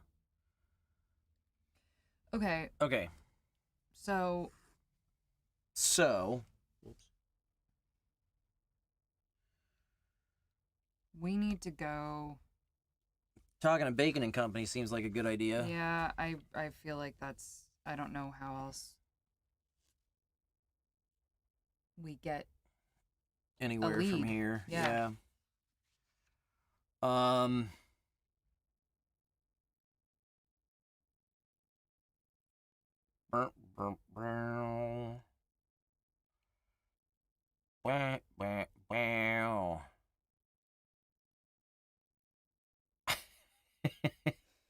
Emil's like, it's like a math problem. They owed $3 million, took $4.5 million. Who killed the guy in the study? Show your work. That is a weird math problem. Okay. So number 3 is gonna have to be Bacon and Company. Okay. Pass me that directory. I'll look it up, thank you. All right, then. Bacon and Co. 20 West Center.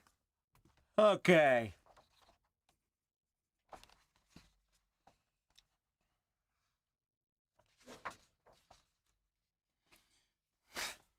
No. We're informed that due to the advice of their solicitor, the directors of Bacon and Company will not discuss the matter now under investigation. No. Wasted lead. Wasted lead. Shit. I hate that. Fuck. Ha! Something. I'll go back to... Solicitors. Wait. Didn't we read something about solicitors? Yeah. Where?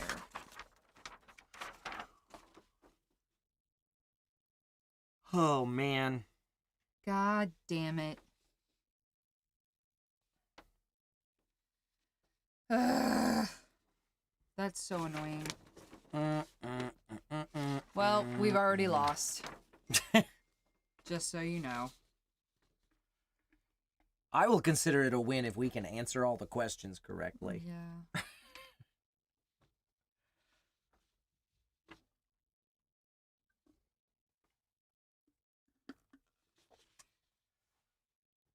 Well, okay. But that is a tall order. Yeah, what else could we... Okay. We might be getting distracted by the money now.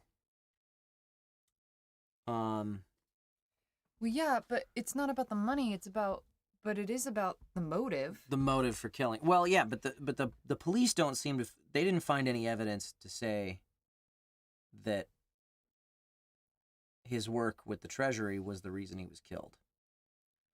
And that's because of the fact that. that's because of the fact that, I mean, it looks like a burglary gone wrong, except that nothing's missing.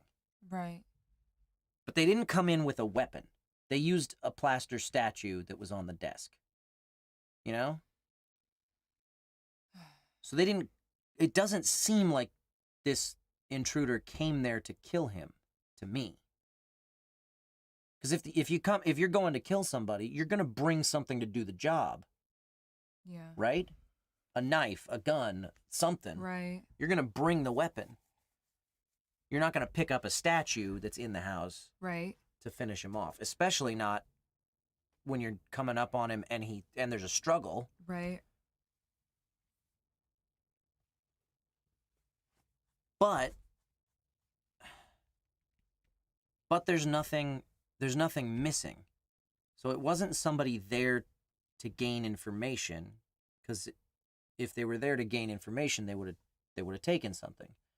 And they weren't doing it to prevent information, because that would have done them no good anyway, because the Treasury still has copies of everything. And again, nothing was missing. Unless, like you were saying, they killed him to stop him from completing his investigation and turning over his results. Right. But I feel like if that was why they were there, it would have been, the murder would have been cleaner. Yeah. So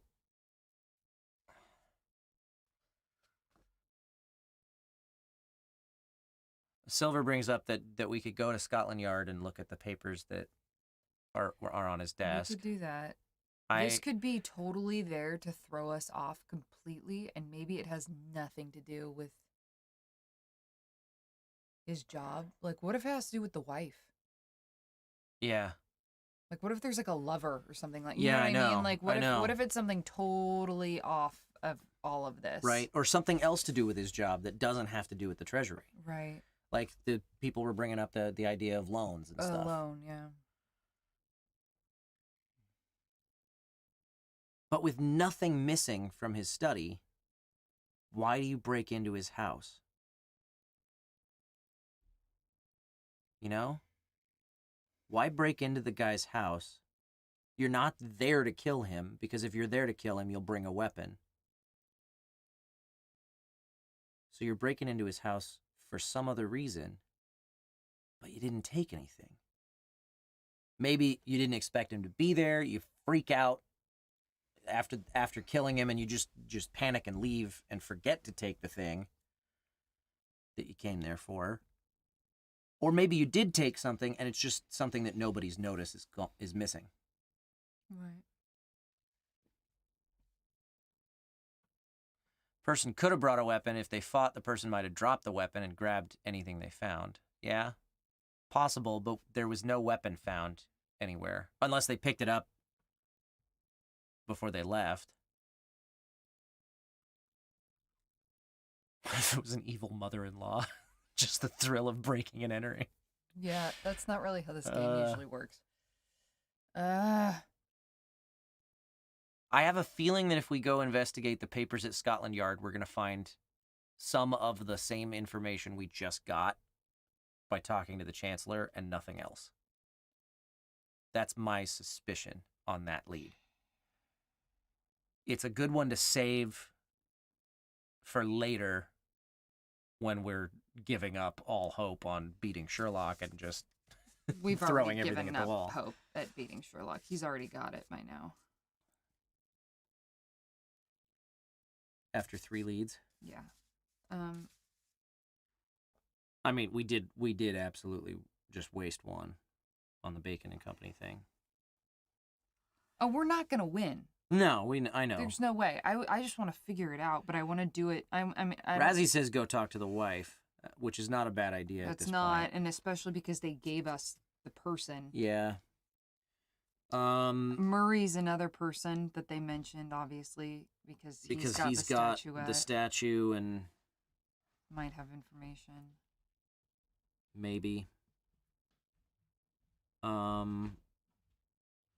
We could go to the bank. I don't think we'll get anything there.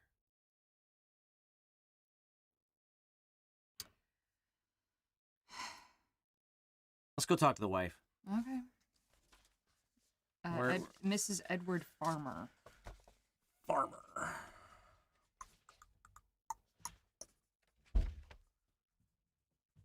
Farmer Edward. 33 West Center.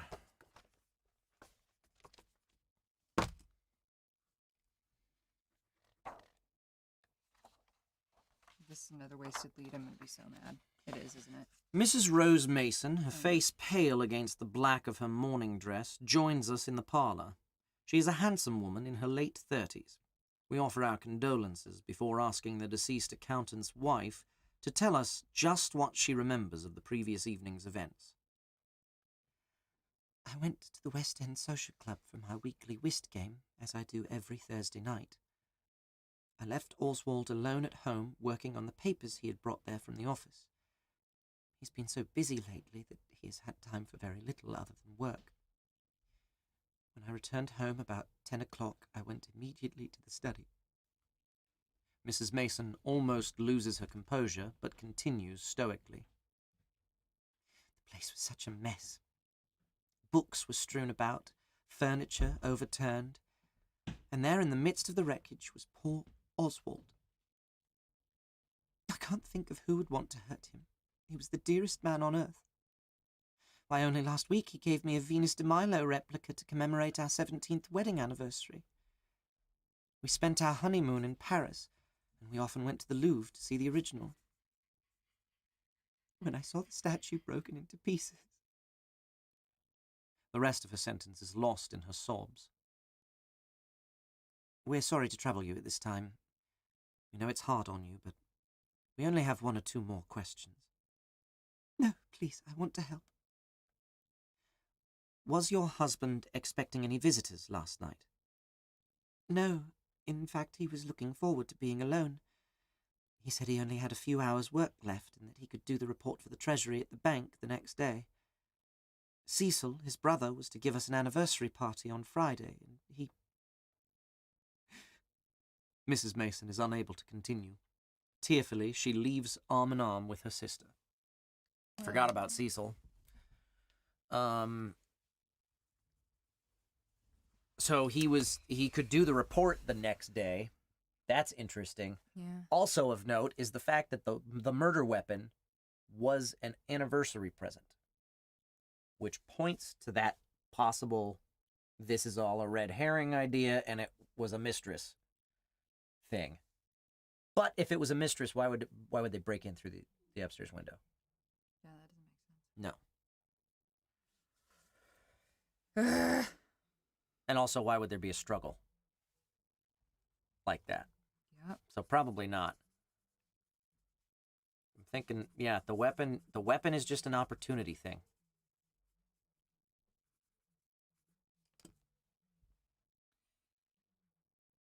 Why break in through the window?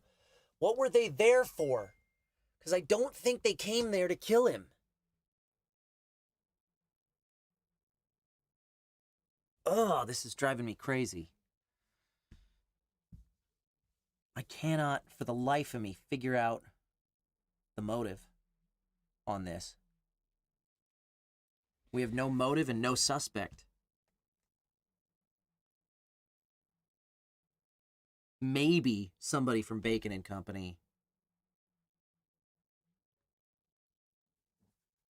But I still think that, no.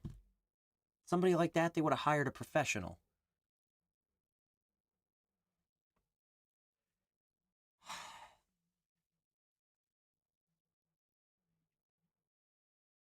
Oh, I know. this is so frustrating. All right, what are your highlights from previous visits everywhere? We could go talk to the brother. I'm not sure what that would get us.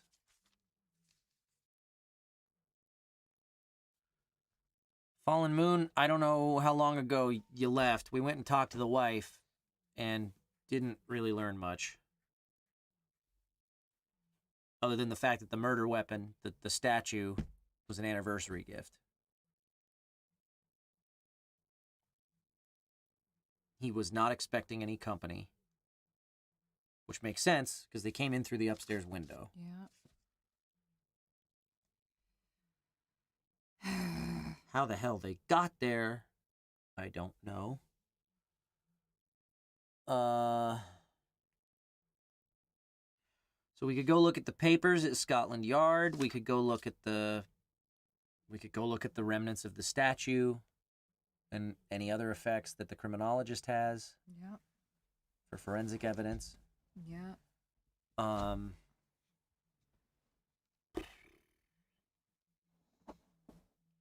Bacon and Company was a big fat nothing.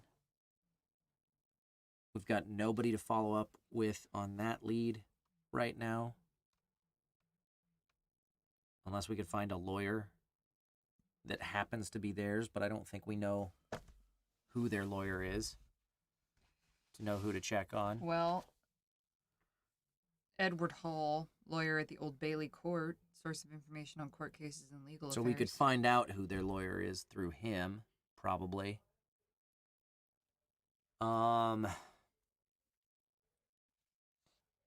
H.R. Murray, Yeah, that's the criminologist.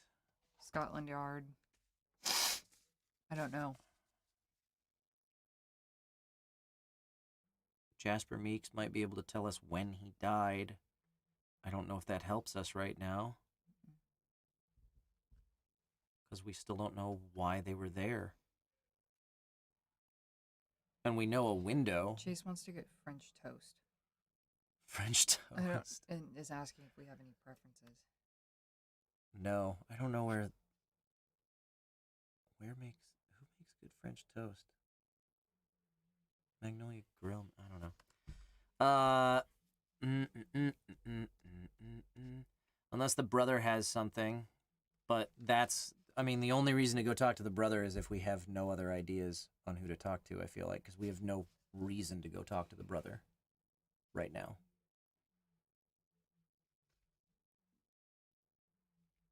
I mean, we could go talk to it, like, he might be somebody a little bit less emotionally distraught than the wife. I mean, if to get there was information from. something else.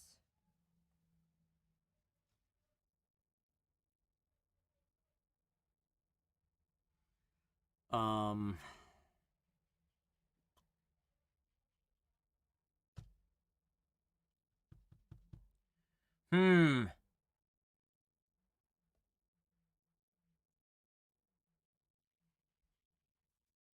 He's asking where he can get French toast, and I said I have no idea because we never order it. No, I don't said know. the Daily Grill might have it. It might.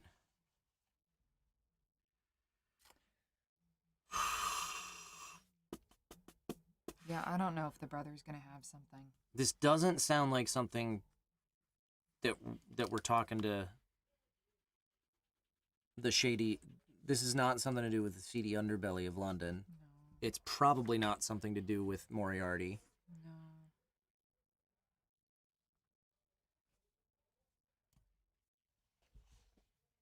No.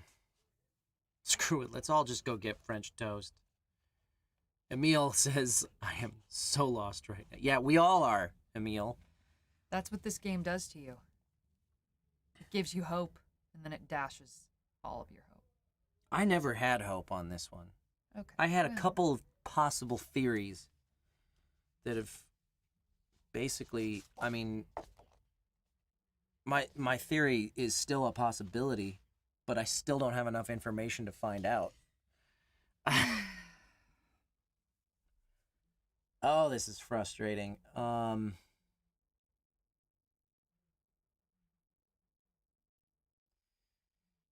So we could talk to the criminologist for forensic evidence. Maybe that gets us something. Probably not. We could talk to Scotland Yard about the papers that they took from the crime scene. Maybe that gets us something new. Probably not. It's probably going to be stuff we already have. We could talk to Cecil, the brother. No idea what, if anything, I mean, that would turn up. This is becoming the time of in the game where we just start Where following we just start everything. following every lead. It is, because we're at a loss. What else we got? That's pretty much it, right? Yeah. Is those three possibilities? And Sherlock for a hint, but I don't think we need to go to him yet. I mean, he may point us in the right direction, though, and it may be worth it. Yeah, because otherwise we're going three places to maybe get something. Let's go talk to Sherlock. Okay. 42 Northwest. 42 Baker Street. It's 221. Oh, it's 221. 221 B Baker Street. And that doesn't make sense. It doesn't at all. We find Holmes in the middle of examining the shelf of his library containing his archives of the Times. What now, Wiggins? You already have no more inspiration about this case? It's difficult for us to figure out the various motives which could be behind this murder, admits Wiggins, somewhat embarrassed. The world of finance is quite alien to us. Turning to us, Holmes seems a bit disappointed. But it's so simple. In a case like this one, it's normal to apply the basic methods of an investigation. The scene of the crime should bring indications regarding the modus operandi of the culprit, or at the very least some traces and useful clues if the newspaper is to be believed. Then you should inquire as to his work habits with his employers and his colleagues. I think you'll quickly come to a conclusion about a possible link between the death of Mason and his work. I'll leave you to think over these few ideas, Wiggins, says Holmes, as he turns back to his library. Let's see, March. This case goes back so far. He's working on something else. Entirely.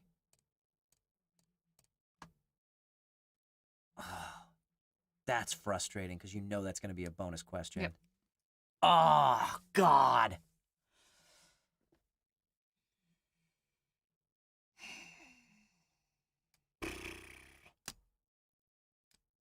Okay. That says to me we need to go to the bank. We need to go to the bank and talk to the people that he works with and for. Because that will tell us something. Should bring indications regarding the modus operandi of the culprit, or at the very least, some traces and useful clues. He's probably working on the anarchists found dead in rooms. You think? Probably. We need to go looking through some old newspapers to solve that. March. Yeah. That's 2 newspapers ago, at least. God damn it.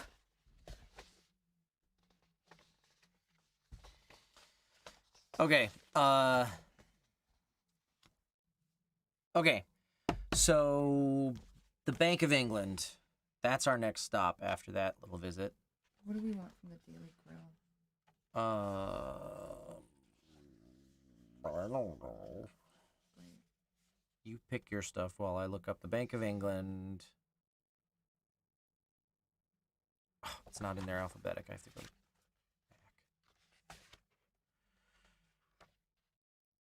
23 East Center.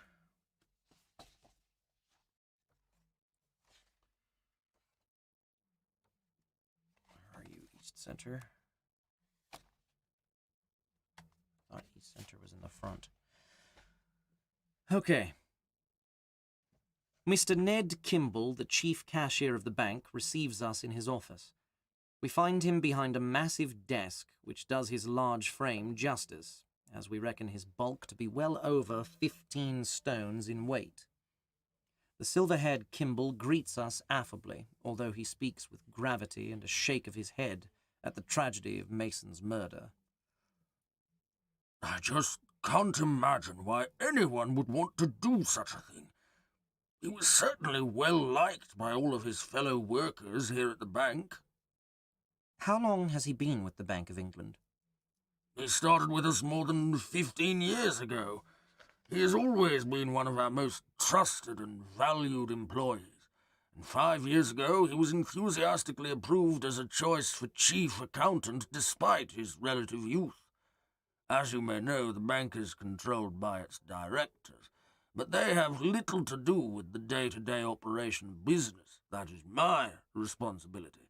Mason was my second in command. Was he ever involved in any controversy or quarrel over bank business of which you are aware? Most certainly not. As I said, he was well liked and did his job superbly. What do you know about his work with the Treasury?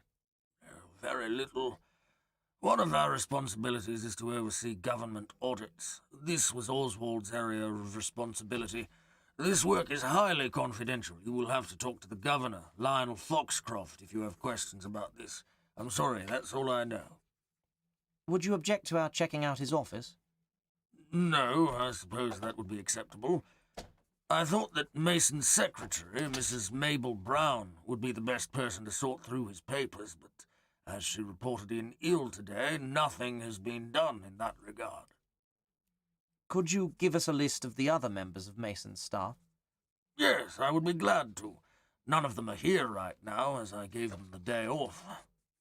He takes the pen out of his inkwell and begins to write. If I can give you any further assistance, please let me know. With these words, he hands us the following list and shows us to the door. Richard Cates, Mason's assistant. Ms. Joanna Bailey, head clerk. Mrs. Mabel Brown, Mason's secretary. A check of Mason's desk reveals the following items. Hold that up to the camera, maybe, kind of, sort of. It's very shadowy. You guys can't really see that, can you? Maybe you can. I can't. So I need to look at it. Okay. Evenson and Company gifts 2 statues £2, 5 shillings, paid today, March 31st, 1890. I'm telling Chase not to worry about us because Daily Girl's not serving breakfast anymore, and I don't want to figure it out right now, and I didn't listen to anything you just did, so... Okay, so that was the bank? Yeah. Bank of England? Bank of England. We didn't learn much of anything other than we've got some new people to talk to, his employees.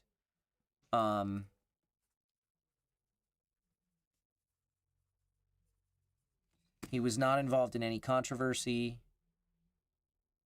surrounding bank business.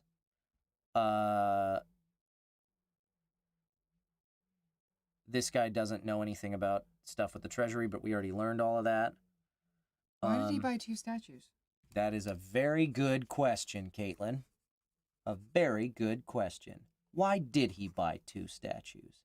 I'm back to the theory of a lover.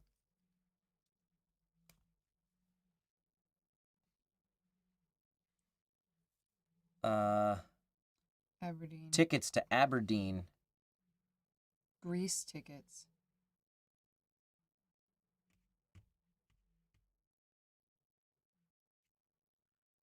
The hotel. Langham Hotel, March 26th. Oh, yeah, there's totally an affair. Totally an affair going on. What is this? M. Kempfield, Romana, 8 p.m. Romana? What's Romana? Isn't that what that says? That's an appointment at 8 o'clock. Wife thought he didn't have any plans to meet anybody. Yeah. Looks like he did. Oh, man, this is where we should have started. Oh, things are starting to come together now. Romana. But Holmes said it had something to do with his work. I bet it's an affair with the secretary or something. I bet it's something that mundane. Maybe. Romana. M. Kempfield. I suppose we could look up that name and go talk to him. Yeah. That probably makes more sense than whatever Romana is. Him or her. M. Kempfield.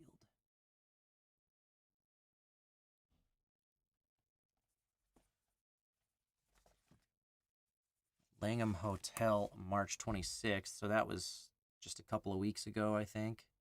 March 31st, he bought 2 statues. That wasn't that long ago either. And then there's something about Bacon and Company on April 4th.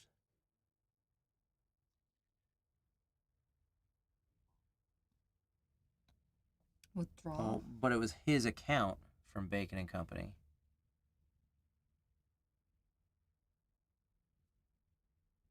For a withdrawal of 240. 240 pounds, which could have something to do with those Greece tickets.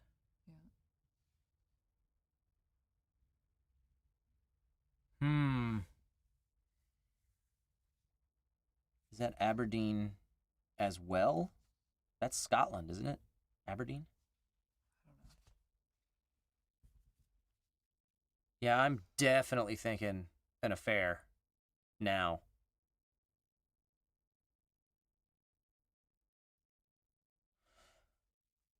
Okay.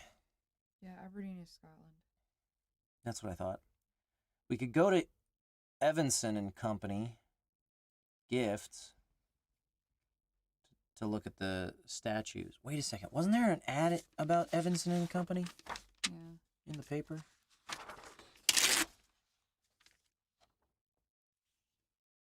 Looking through the newspaper.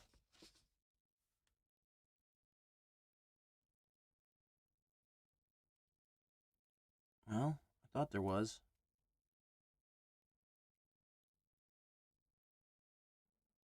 But I don't know where. I know I saw that somewhere. Oh, there it is. Evanson and Company gift shop reported a break-in Wednesday night. The lock on the back door had been forced open. Nothing appears to have been stolen. The safe in the office had not been tampered with.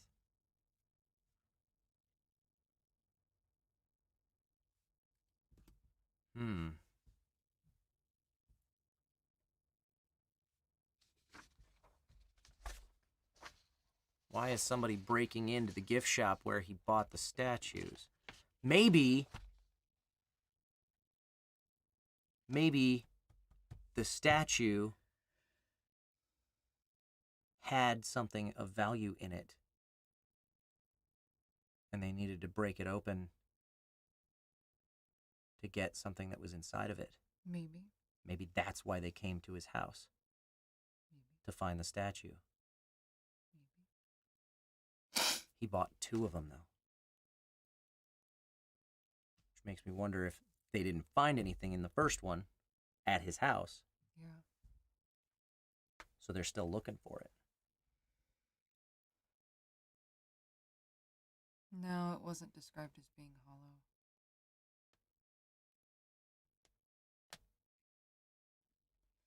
Yeah, Okay. but it was a plaster statue. I don't think it would be so- unusual for it to have some crevices or something, you know? So, okay, what are our possible things? We could go to Evanson.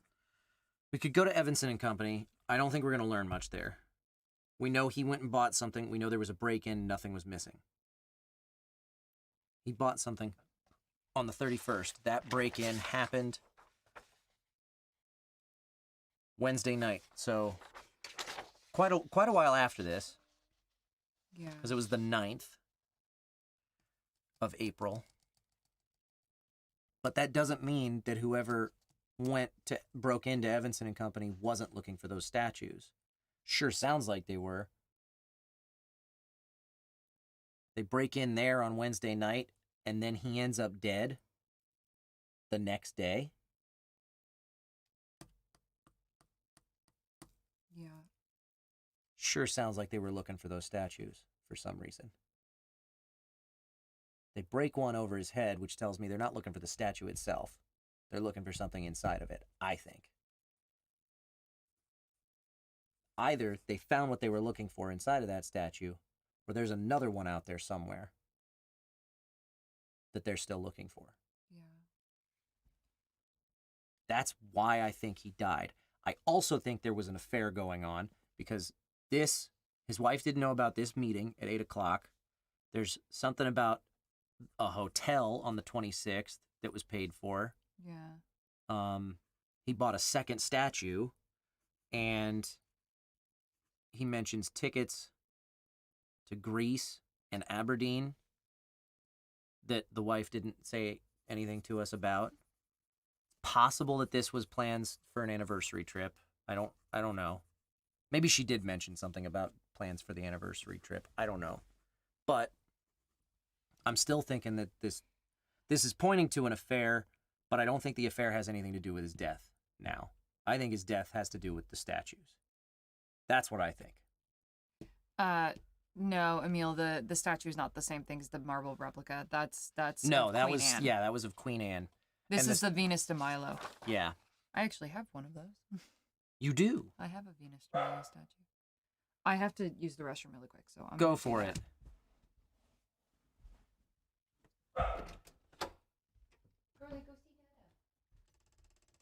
But, Emil, that Queen Anne statue could still have some significance. It was just unveiled yesterday afternoon, made of Sicilian marble, and a replica. Hi, Crowley. Look at this pup. A replica of one erected in 1712 by Francis Bird, who's an eminent sculptor, to commemorate the completion of a cathedral. So that's possibly related. I don't think we know that this statue was not made of Sicilian marble, though. The little one, it was made of plaster. So weird how Queen Anne also lacked arms.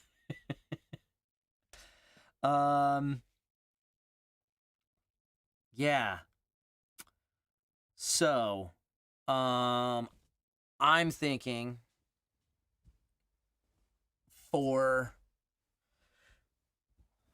stuff that pertains to his murder, which is what we're trying to solve. We need to find out what the deal is with those statues. How we do that, I don't know. But we could find out stuff with... We could go to this hotel and talk about why he was there. We could go talk to this M. Kempfield person. M. Kempfield Romana. Oh, maybe that's a full name. Kempfield Romana.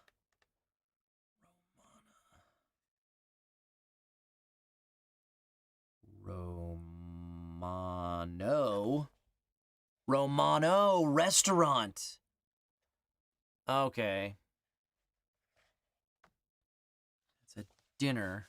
Kempfield. And Kempfield is Michael Kempfield. Michael Kempfield. So he met Michael Kempfield at Romano Restaurant at 8 o'clock, or he was supposed to meet him, and ended up dead instead.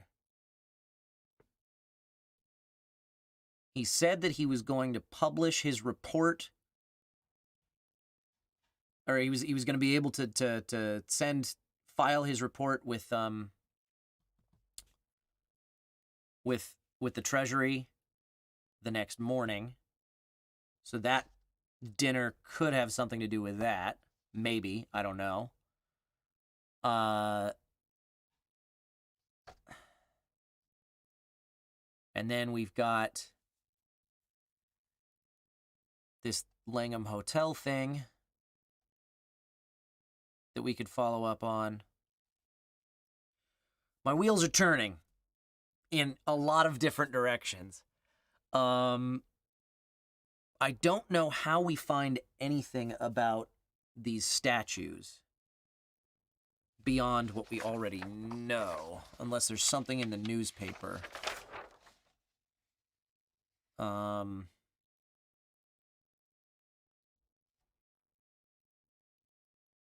But I don't think there is. So I don't know how we follow my theory of what happened. You want to come in? You want to come say hi? Unless it does have something to do with the seedy underbelly. Hi. Or Moriarty. This is a puppy. Yeah, he came up and jumped on the couch right after you walked out. Wow. Are you being sweet? This is a pup.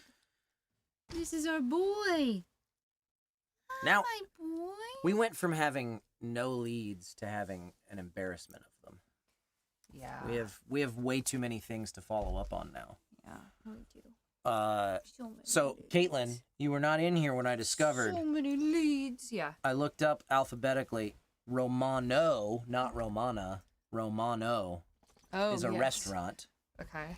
M. Kempfield, his first name is Michael. Oh, yeah.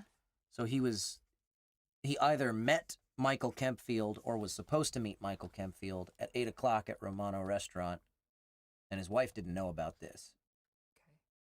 Okay. It's possible that this has to do with the fact that he was ready to submit his report the next day. Mm-hmm. So it's possible that has something to do with that. Maybe. Okay. Or it could have something to do with these statues. Or it could have something to do with this stuff, which I think is an affair with a secretary or something. Okay. But I don't know. We don't know what time he died. So we don't know if he made this meeting or not. But I say talking to Kempfield is probably a good plan right about now. Yeah, probably. I mean, again, we're probably going to fuck all of this up. Probably. Okay, Kempfield. Hey! Hey! Don't you do get that. off of that, puppy. He loves to mess with my foam. He loves to eat everything. He sucks. Just so you know. Michael Kempfield, 48 East Center. What do you want? What do you want? He's just sitting there staring at me. What, pup? Do you see something up there? Do you see the screen? Okay. Yeah. Yes, I am Michael Kempfield. Oh, boy. What can I do for you? Oh, no. I'm going to make him like Rico Suave, but English. Hi, I'm Michael Kempfield. What can I do for you? Yes. We are investigating the murder of Oswald Mason. Did you see him recently? Isn't that terrible? I was so shocked by the news. Oh, Yes, I saw Ozzy just yesterday. We had a late lunch together. Why? Did he say anything which might have indicated that he was worried or that he feared for his life? No, nothing at all. I thought the police suspected a burglar. Why would anyone want to murder Oswald? The police do suspect a burglar, but we have to check out every angle. Did you see each other often? Is there anything at all that you can tell us? We got together much less often than either of us wished. We were friends at school and have maintained that friendship for over 20 years. Ozzy didn't seem worried at all yesterday. He was looking forward to finishing a project at work and taking Rose to Greece. It's always so hard to see someone one day, a vital, alive person, and to realize the next that they're gone. How is Rose taking all this? I really must call on her. She is currently resting at her sister and in-law, Edward Farmer. Thank you for your help, Mr. Kempfield. Nope. If you think of anything which might help, anything at all, please let us know. Well, that was shitty. Late lunch at 8 o'clock at night? Nah. I don't buy that. Not for a second.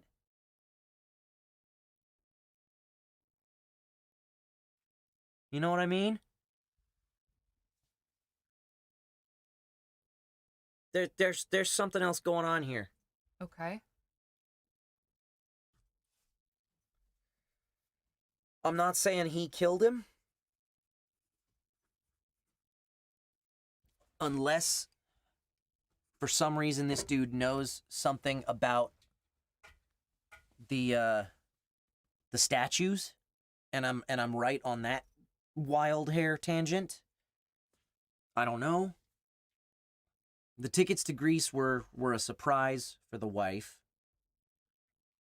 So that's no Wait, longer suspect. Maybe he was with the wife. You think he was having an affair with the wife? Maybe. Because he knows about the tickets to Greece.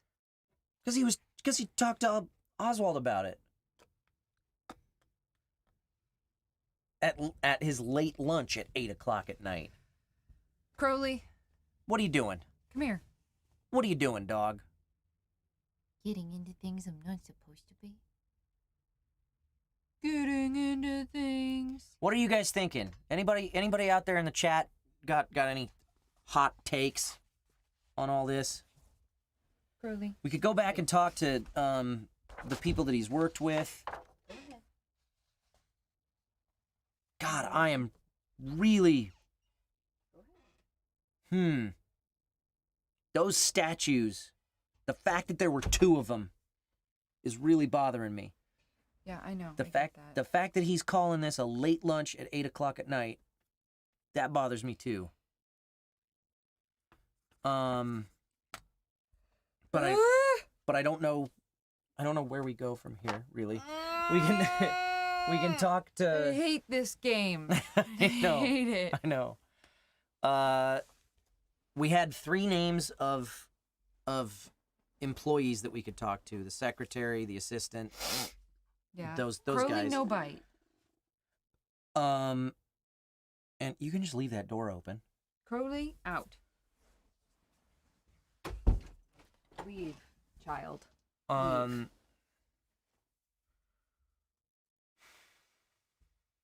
Exactly, Emil. You would call 8 o'clock. That's dinner.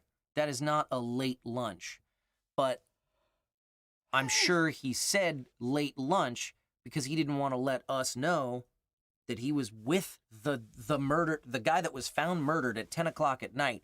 He was with him at 8, 2 hours before that. Yeah. In that window of time that we know he was murdered, this guy was with him. Mm-hmm. And he doesn't want us. And he doesn't want us to know that.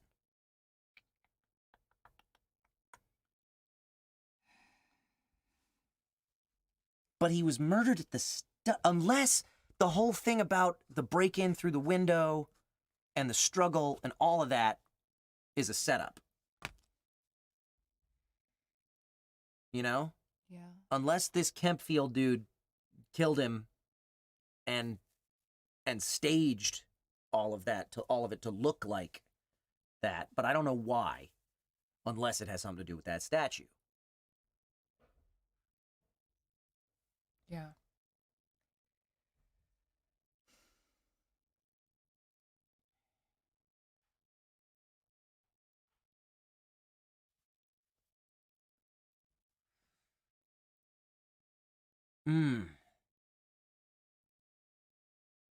But there's definitely something up with Kempfield. I know. Definitely something up there. The police have they have said, Emil, that the statue is what killed him. The statuette was the blunt object that bashed in his head. Yeah. And there was plaster dust on the windowsill in the study where there was a small handprint. They said small, right? Just a handprint, I think. I thought they said small. Where was that? That was at the Crime scene. the crime scene. Which did you write down the Yeah. address? 42 Tottenham. 42 West Center? Oh, I don't know. Yeah. There's just a palm print. Okay.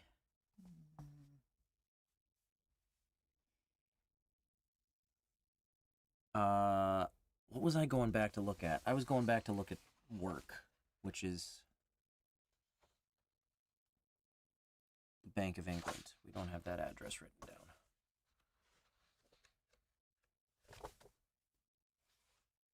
(23) East Center. Where are you? The back? Yeah. Okay, so still not sure what we know what this means now. Yeah. These were the tickets to surprise the wife with the honeymoon trip. Yeah. We still don't know what this hotel visit's about. No. We could go to the Langham Hotel. We could. We don't know why there was a second statue, and it came from the gift shop that had a break-in the night before he was killed. Yeah.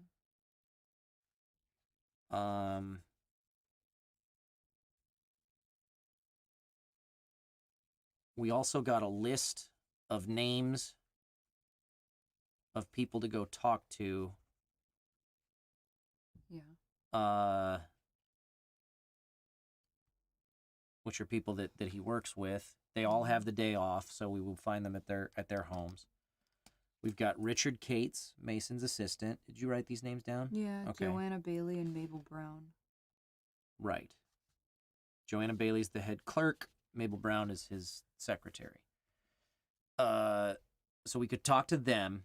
Mm-hmm. We could check out the Langham Hotel. He didn't have the statues yet there, though. The statues, I think, are significant.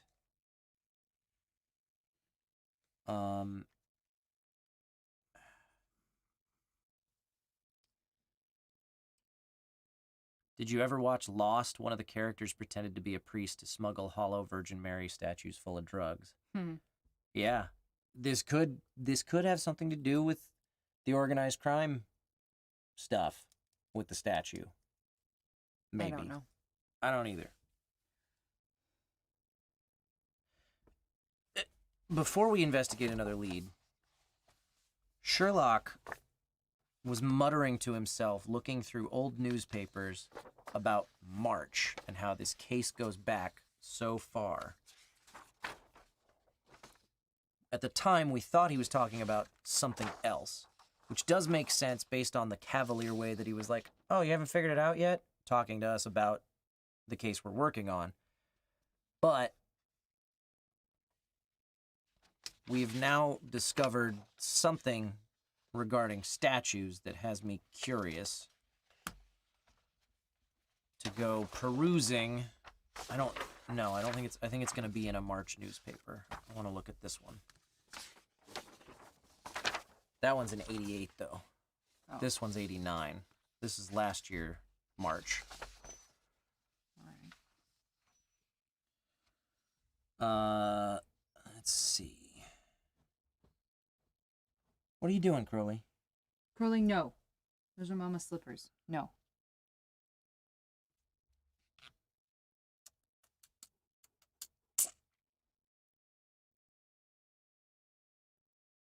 Archaeologist dead in mummy's tomb. Okay, that was that case. What are you doing? What are you doing, dog? Down here. What's the matter? You just starved for attention? Not happy. Not happy, Dad. I'm just not happy.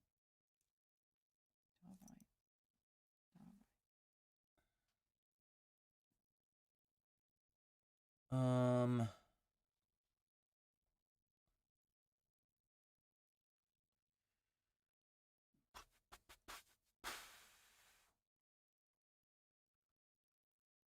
So I'm just looking for something pertaining to Evanson and Company or a shipment of statues or whatever.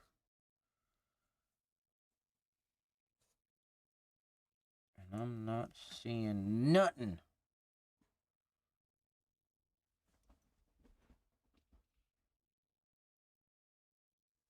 Not a thing.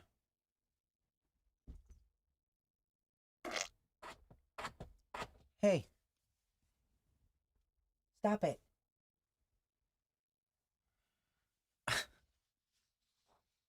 He's angry. He wants to go somewhere. Yeah.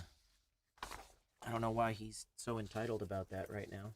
He gets very entitled. He does. Crowley starts whining and pawing Come at the here. front door to go for a walk. Come He's here. very insistent about it. You can sit right on my lap. No, Dada, and no. Kiss my mustache. No, yes. Dada, no. No, Dada, no. Mom. Okay. Yes, he knows what he wants and he wants it now. He absolutely does. He's such an asshole. Are you an asshole? Are you the worst? Yeah? Are you Mama's worst decision? Yeah. You are. Yeah. Okay. So. Oh, yeah, I just noticed it. What are you doing? What are you doing? No, I don't think his wife didn't have anything to do with it. So. My brain doesn't work Ceramics. anymore. I see it. What's that? No, that's from this. Damn it. That's from this case's newspaper. I thought it was the old one. Hey! No. Small and Company No. ceramics and miniature replicas of the world's great statuary, finest quality, 32 No. Oakley Street, No. Southeast. No, you're no bad boy. Out. Hey. Call me crazy. Small and Company ceramics and miniature replicas of the world's great statuary. Is that worth visiting? At this point, Might as well Yeah. just go anywhere Fuck it. that our wild hair takes us. Yeah. Is that? Yeah, that's today's case. Okay. And that was 32 southeast. We're going to a random ceramics place. I'm just saying, these statues are really... Kyle's on it with the statues. There's a big thing. No, it's not that big. I didn't see that number. But it's a nice chunk. On arriving at J. Small and Company Ceramics Factory, one of the workers directs us to Aggie Small, who, he informs us, runs the company. She is small and wiry and moves and speaks with authority. After we introduce ourselves, she invites us into a small office cluttered with statuary, miniature reproductions of the world's great art. We are interested in obtaining some information on statues that your company manufactures. I must say, there certainly has been a lot of interest in our statues recently, specifically the Venus de Milo ones. Mm-hmm. Could you fill us in? Wednesday, a nice gentleman, he said his name was Mr. Hawkins and that he had a shop in Southampton, came to the shop and was so taken by them that he wanted to buy all that I had. Unfortunately, I only had 5 left in stock, all of which he purchased. He was so impressed by them that he wanted to know where he could find the rest and see if he could buy them back. I told him I was planning to make more, and if he could wait a week or so, he could have all he wanted. He insisted he could not wait, and I gave him the names of the other buyers.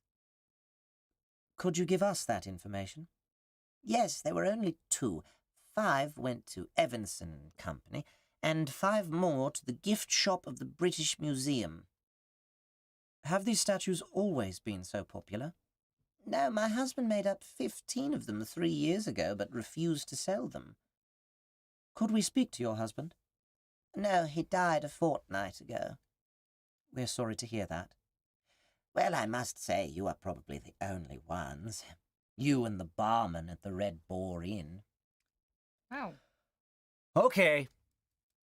I'm not saying I'm a genius or anything, but clearly, it's the statues. That's what got him killed.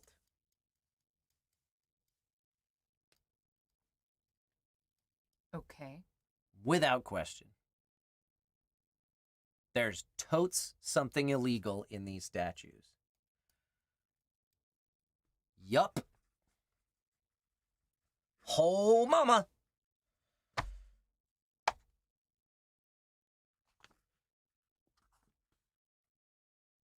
Mr. Hawkins? Yeah. Hawkins. Let's see if that's a real name.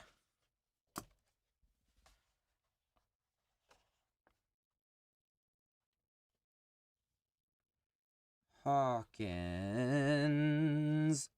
Hawkins L. Just a first initial.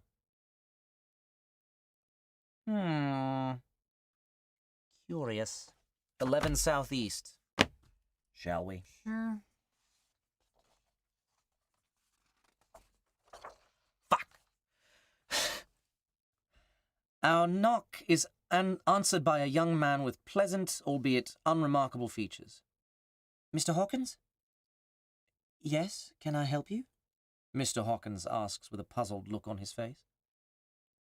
Did you by any chance buy some statues the day before yesterday? No, I certainly did not. You must have the wrong person. Sorry to bother you. So it's not that Hawkins. It's probably a fake name. Yeah. I thought it was worth a shot, though.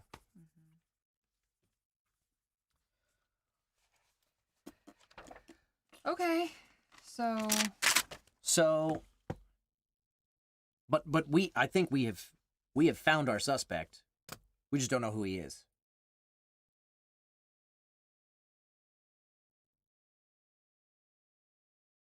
I'm still not sure. There's a whole lot of other stuff going on in this case, though, besides just who killed him and why. We don't know the who, we know the why. I mean, we know who, but we don't know who that guy is. Could you check the other shop with statues? Yes, we could. That might give us more on who this guy is. Stevenson. Yes. Evenson and Company. No, not Evenson. The other shop. The museum. The British Museum gift shop. Did we already go to Evenson? 38 West Center. We did not go to Evenson, but Evenson, it was a break-in. They're not going to know anything about this guy.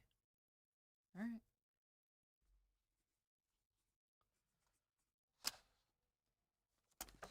.38 West Center, I can tell from the map.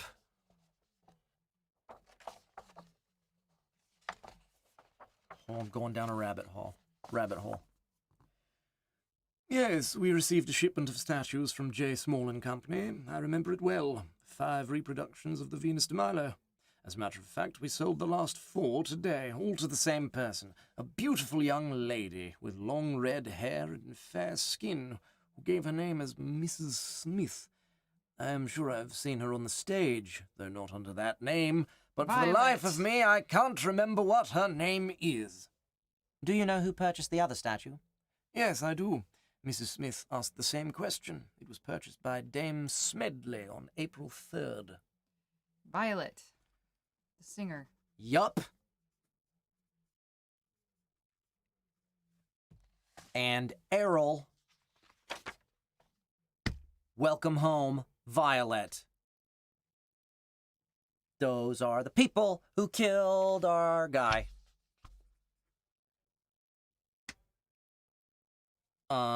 So should we go to the Oxford Music Hall? Or should we go to Dame Smedley and try and save her life? Because she's probably going to die. Actually, no, she's probably fine, because they're just going to get the statue. That's all they're after. I don't care. All right. Oxford Music Hall. Let's go after our suspect. We have so completely ruined this, right? Don't worry about that. We're going to solve the case. That's what matters. Okay. We said that at the very beginning, that we'll be happy if we can solve the case. 13 Northwest.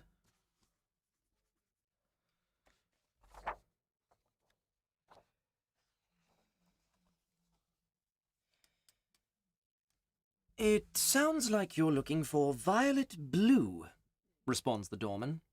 That's her on the poster. Beautiful woman, isn't she? She's not on the stage tonight. Wasn't yesterday either. Do you know why? The manager said she's ill.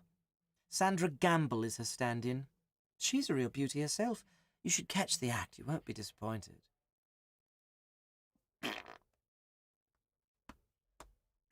Curiouser and curiouser. Wasn't on stage last night because she wasn't feeling well, eh?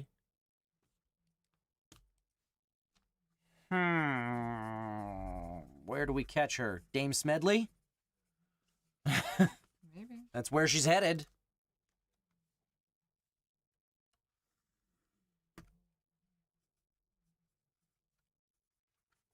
No, come back. Smedley.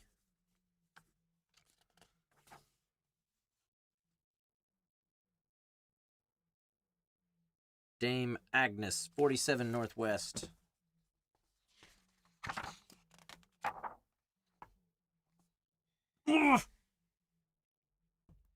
The butler shows us into the library of the Smedley mansion. Dame Agnes Smedley proudly displays her unblemished Venus safely resting under a glass-domed case in the center of a large table covered by miniature reproductions of the world's great artworks.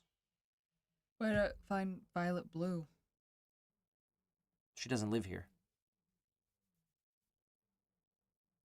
Errol? We only have a first name.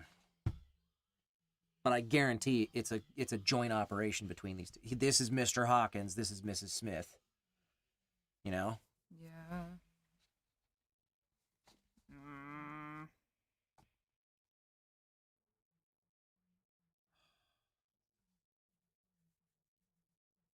Okay. Rabbit hole. But the lady that makes the statues, she said the only person that would miss her husband was the guy at the Red Boar Inn or whatever. And she said it like it was like, oh, he's a drunk. But clearly he hid something in these statues. Maybe the guy at the Red Boar Inn knows what's in the statues. Possible. Was it the Red Boar Inn? I can't remember. Yeah, I think that's right.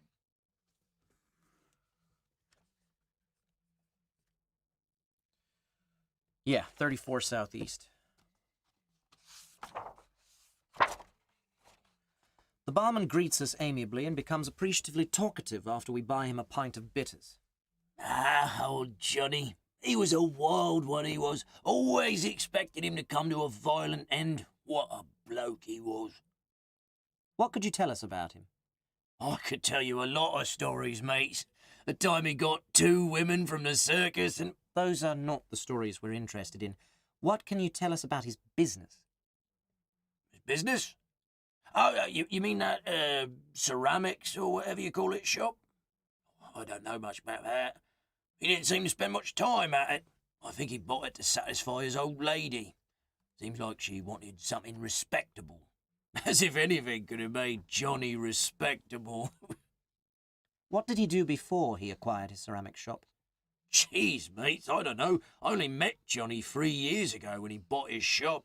Now, Ned, down at the end of a bar, he knew Johnny a long time. Used to work for him until the old lady fired him a few days ago. Want me to have him come down and join us? Sure. Hey, Ned, come on down here. These blokes want to buy you a pint. Ned drains what is left of the drink in front of him and starts down to our end of the bar. He is a small man dressed in well-worn work clothes which are dirty and patched. By the time he reaches us, a new pint is waiting, and the barman has taken his 4D. D. Some measure of currency. It's not pence, it's not shillings. No. Plus tip from the money we have left on the bar. Gentlemen, this is Ned Blake. Ned, they'd like to know something about Johnny Small. What you want to know, mate? We understand you knew Jonathan Small before he bought the ceramics works. Could you tell us anything about him? I guess I ain't going to do Johnny no harm now. Yeah, I've known him a long time. We growed up together in the East End. He was older than me, and I guess he got used to taking care of me. I used to trail behind those 3 musketeers, as everybody used to call Johnny, Leroy Eakin, and Nat Cook. I don't know how he made the money to buy the shop. There were tales about the Drummond's bank robbery and other heists. I don't know for sure about any of this, but I know Johnny wasn't always on the right side of the law. But he was a good bloke. Always took care of his mates. Gave me a job when he got the shop, and I held that up until last week when the missus fired me. Why did she do that? She never did like me, or any of Johnny's old friends that he hired to help out. So when he kicked off, she kicked us out, me and old Leroy Eakin. He was Johnny's best friend, but she don't want no reminders of Johnny around.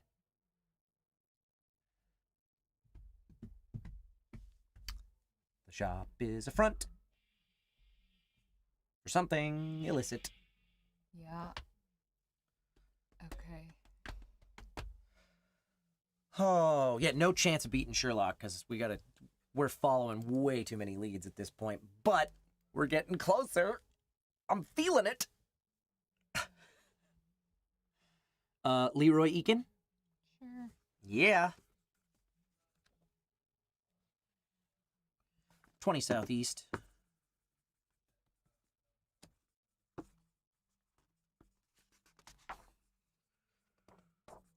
You need to take more notes before we leave? Yeah. Hold on. Okay. Who was the other friend? Nat Cook? Mm-hmm.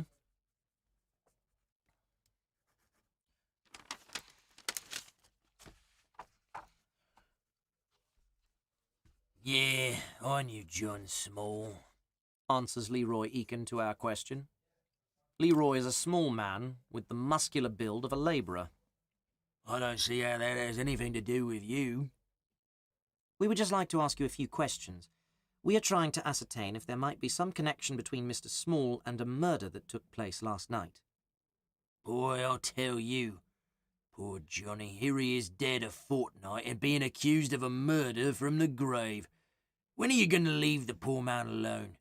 You people hounded him all his life and now you won't let him rest in peace. You don't understand. We're not trying to implicate Mr. Small. It's just that our investigation has led us to J. Small and Company, and we are trying to gather information to see how it fits into our investigation. And it may be Johnny's old lady what's involved. Jeez, I'd do anything to get that bloody old bat. I still think she had something to do with Johnny's death. We were under the impression that Small died under natural circumstances. Yeah, well, that's what Aggie would like everyone to believe, but I don't. I went to St. Thomas Hospital and tried to talk to the doctors, but they wouldn't talk to me. Said there was no reason to suspect foul play. Well, I'll tell you what's foul. Aggie Small. That's what. Is that why she fired you? Because you accused her of having something to do with her husband's death? There's one reason. Her and Johnny didn't get along too well. She blamed a lot of his troubles on his friends. She felt they had led Johnny astray. And had they? Nobody led Johnny anywhere he didn't want to go. Sure, Johnny was wild, and I'm not saying he didn't break the law now and then, but growing up in the East End don't give you much respect for the law. Do you know of any crimes Mr. Small might have been involved in? Hey, look, I told you, I'm not interested in talking about the rumours in Johnny's past. I can see you're only interested in the lies about Johnny. I've said enough, now get out! Can you tell us how to find Nat Cook? No! The door slams in our face. Honestly, that sounds like Johnny wasn't up to anything illegal.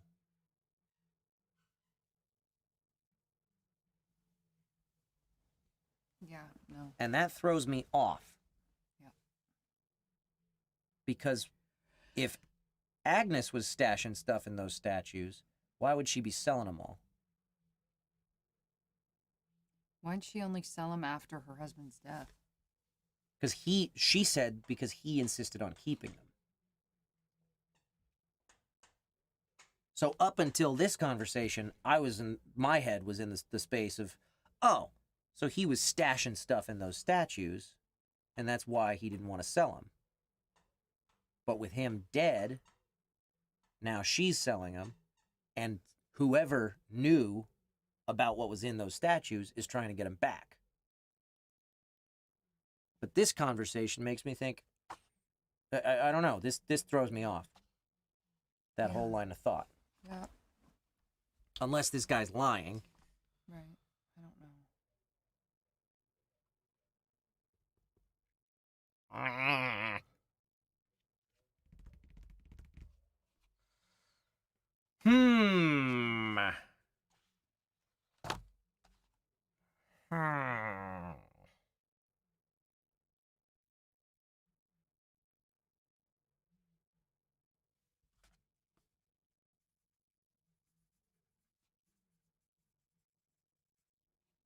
I mean, we could try to talk to Nat Cook. Have a feeling we're not going to find him.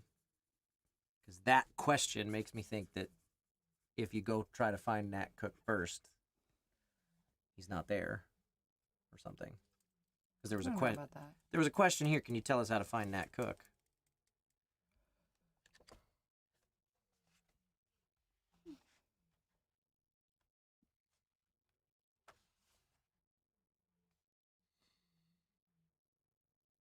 Oh, well, he's not in the directory.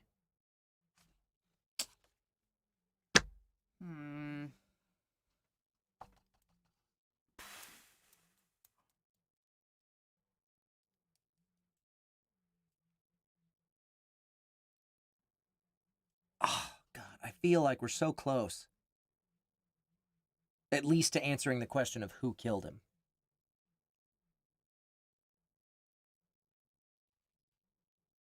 There's a whole lot of bonus stuff going on, too. Like, what happened with the extra money. And why did he buy 2 statues? And why did he go to that hotel? Yeah, I still think we need to look up more about Violet, too. Yeah, I don't know how we learn more. Yeah, Violet is obviously involved. What wasn't there a Sandra something or other? That was the understudy that's going on in her place. We could talk to her. I mean, wouldn't she be there at the Oxford Music Hall? Maybe not. You think she lives in town? Maybe Violet does live in town. Yeah, you know what? Now that I'm thinking about it, she probably does.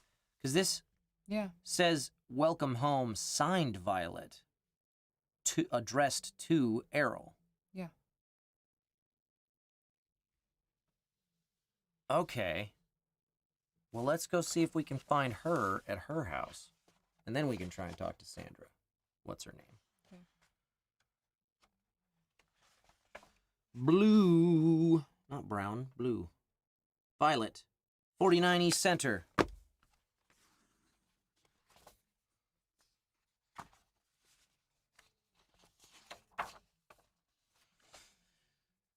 Alfie Kent, the doorman, informs us that Violet Blue does have rooms there, but is not in at present. A Bob convinces Alfie to show us Violet's rooms. As we enter Violet Blue's rooms, we are immediately struck by the mayhem that surrounds us. Near the fireplace grate lie the shattered remains of at least 10 Venus de Milos. On a nearby table are 2 wrapped packages bearing the label of the British Museum, which, when opened, reveal another pair of Venus statues. A check of the bedroom shows dresser drawers open and empty. The wardrobe had been stripped of its contents. The remaining 3-odd shoes and faded housecoat are the only indicators of the departed occupant's feminine gender. "If it's Miss Violet you be wanting, I might be able to help you out, mate." Another bob to Alfie, and his tongue begins to wag. "Miss Violet left about 20 minutes ago in the company of a young gent. Quite a hurry they was in. I'd say maybe trying to catch a train. I was putting their luggage in a 4-wheeler, and I hears the young man tell the cabby to take him to Waterloo Station." Thanks, Alfie. Much obliged. Errol. Errol would be the young gent.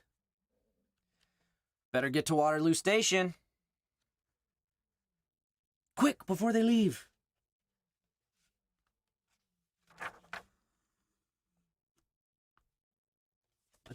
It's on the map, right? Yeah, 37. 37 southeast? Yeah. Okay. Constable Parks is standing at the entrance to the station. He recognizes us as we get out of our hansom. "You're a little late, mates. Just missed all the excitement. Mr. Holmes and Inspector Lestrade just left with 2 reluctant companions. A young man and woman they were, and what a howl that woman put up. She was sure upset, she was. The young man tried to make a run for it, but only got as far as the waiting arms of Dr. Watson." Errol and Violet. Yep. Well, I think we solved the main case. Yeah, what was in the statue, though? That's what we don't know. We don't know, but it was only in one of them. Because they stopped searching. They smashed 10 statues there, in addition to the one they smashed over. I'm scared that this is the bonus. You think? I don't know. No, because they killed him. They smashed a statue over his head. Okay, all right. They broke in through the open window upstairs. Yeah, but why'd they want to kill him? They didn't, but he was there. They wanted what was in the statue. Right, okay. I'm assuming it was Errol who broke in through the window. Yeah. Because we're not to suspect that an opera singer Right. broke in through the window and killed a man, Right. right?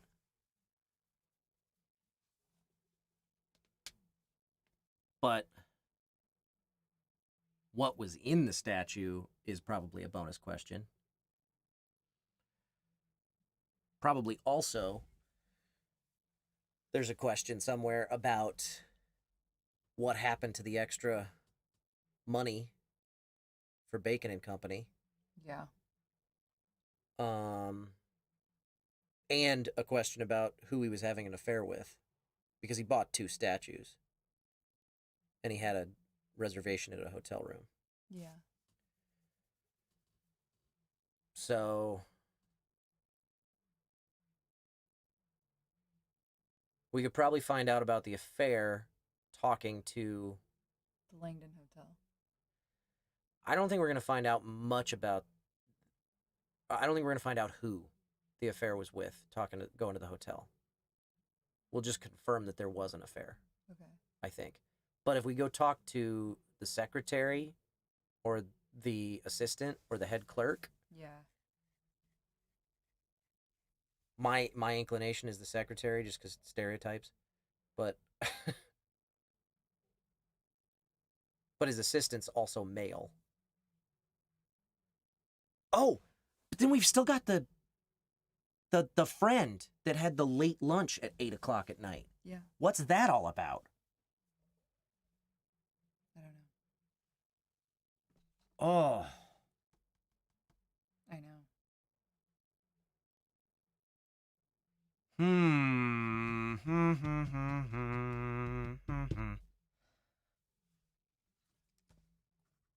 The rules of the game, by the way, guys, we don't get to know what the questions are until we've decided that we're ready to solve. So we're theorizing on all the questions we still have in terms of what questions they're going to ask us when we get to the solution. We do believe we've solved the primary question, which is who killed him. I mean, that's we have to assume that that's the main question behind this whole case. But there are usually 4 or 5 questions pertaining to the main investigation, and then there's another 4 or 5 bonus questions.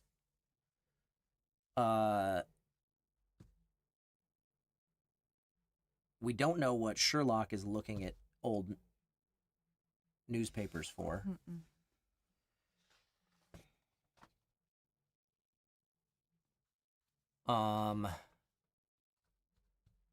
And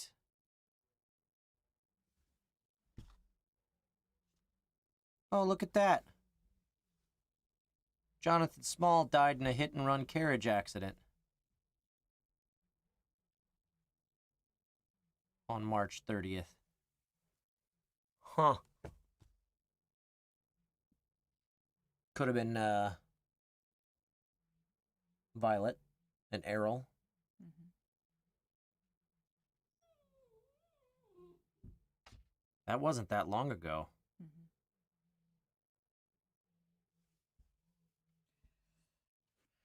Yeah, how do we find out what was in the statues? How do we find out, or one of the statues, I mean? Mm-hmm. How do we find out? Could go to... Errol's full name, because we might need that. We could still go talk to Sandra Campbell. Yeah? Gamble? Yeah. Is that her last name? I mean, at this point, we might as well follow our noses anywhere. 8 Southeast. I can only spare you a few minutes, and then I have to get to rehearsal. Sandra Gamble brushes the blonde locks covering her eyes and adjusts her robe before letting us enter her room. What can I do for you? What can you tell us about Violet Blue? Well, I've known her for about 2 years, ever since I arrived in London. We were roommates. That's how we met. She was looking for someone to spare her lodgings. It was a rough time for her. Her fiancé had just been arrested, and she was taking it very hard. Then she started getting some good parts, and her career took off. She's always been good to me, helping me get parts when she could. She got me the part as her understudy in this review, so this has been a big break for me. I hope Miss Blue is not too ill. Ill? Oh, no. Her fiancé got out of prison 2 days ago, and she wanted to spend a few days with him. Oh, dear, I shouldn't have said that. She told the manager that she was ill. You won't repeat that, will you? No, your confidence is safe with us. So you know the name of Miss Blue's fiancé? Yes, his name is Errol. Errol Hawke. Okay, good. We've got the name of our killer.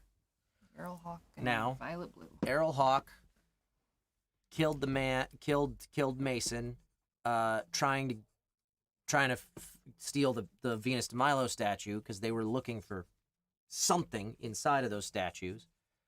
God knows what, but it had something to do with illegal activity between Errol Hawke and, I'm guessing, Jonathan Small. Yeah.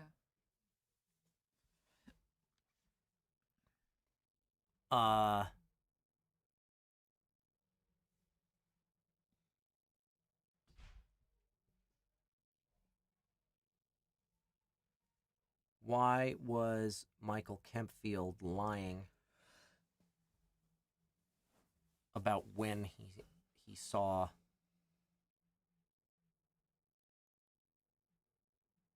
I don't know. I don't either. It's getting late. This game's dragging on. Yeah. Should we just solve? I want to go talk to the secretary first. Okay. I wanna- Mabel Brown. Mabel Brown. I want to find some more answers to questions. And that should be an easy. Because I'm starving. Me too. So we need to. You We're can- gonna wrap this up pretty soon, you guys. You can hear my stomach. Yeah, my stomach's going to. Brown, Mabel? Mm-hmm. She's not in here. There's a Sam Brown and a James Brown. James Brown. James Brown. And an Inspector Brown and a Dr. F.G. Brown. And a Catherine Brown and a Walter Brown with an E. But I don't think she had an E.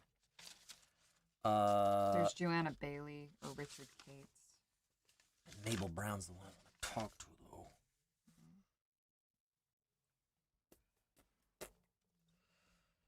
She's probably married or something, and that's why it's under her husband's name. Yeah. So I'm guessing Sam Brown, because James Brown is just 11 East, and that's not a thing. So Sam Brown would be 40 Northwest. Let's try it. Why not?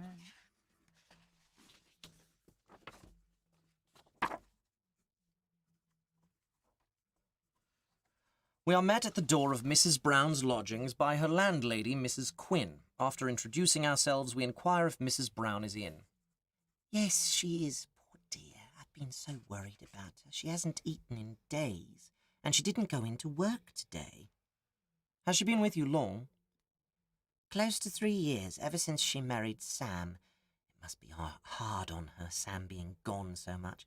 He's a merchant seaman with Jardines, you know. Is that how you say that? I don't know. I don't know. No, we didn't know. Have you known him long? Oh, my, yes, ever since he was a baby. His mother, Martha, God rest her soul, was my dearest friend. Sam has been like a son to me ever since Martha passed away, almost 10 years ago now. Where does the time go? Here we are. This is the door to Mabel's rooms. Mabel, dear, there are some people here to see you about poor Mr. Mason's death. I'll be right there, comes a voice from behind the door.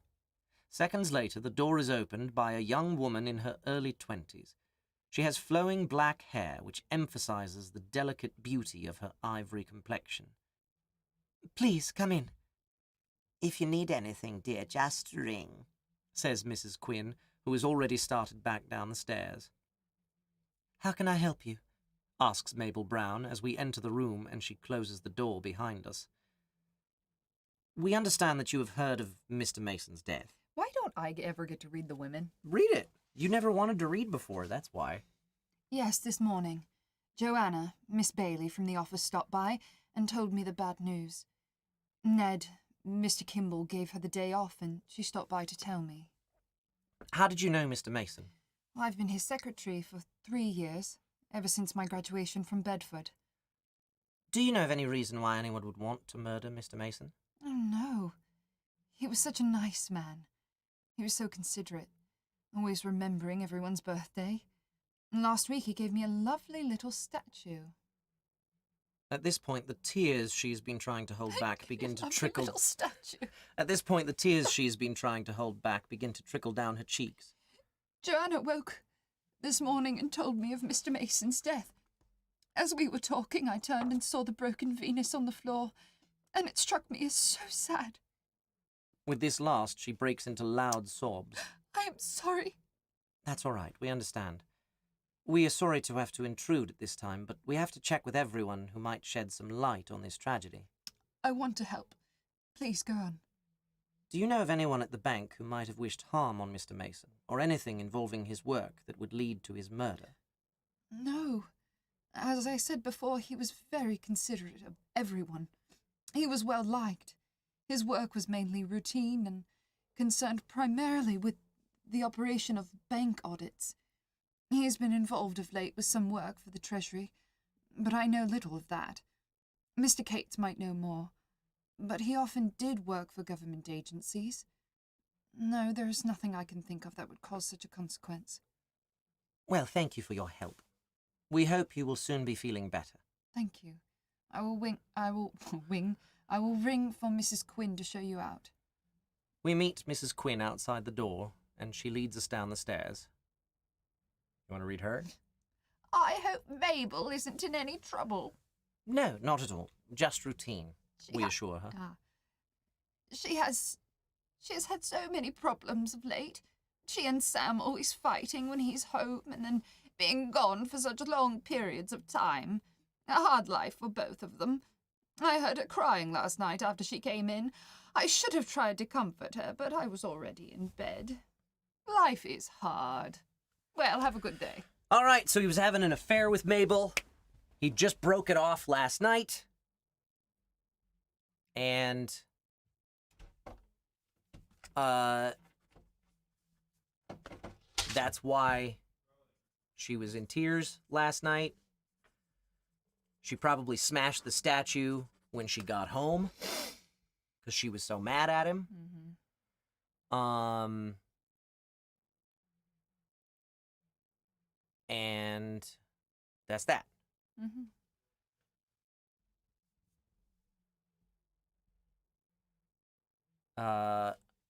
Okay, are there any other questions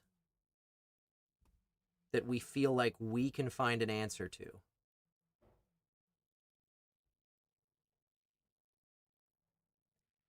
At this point? No. I mean, there's 2 more questions in my brain, which are why did Kempfield say late lunch when the journal said, or the note thing said 8 p.m.? Yeah.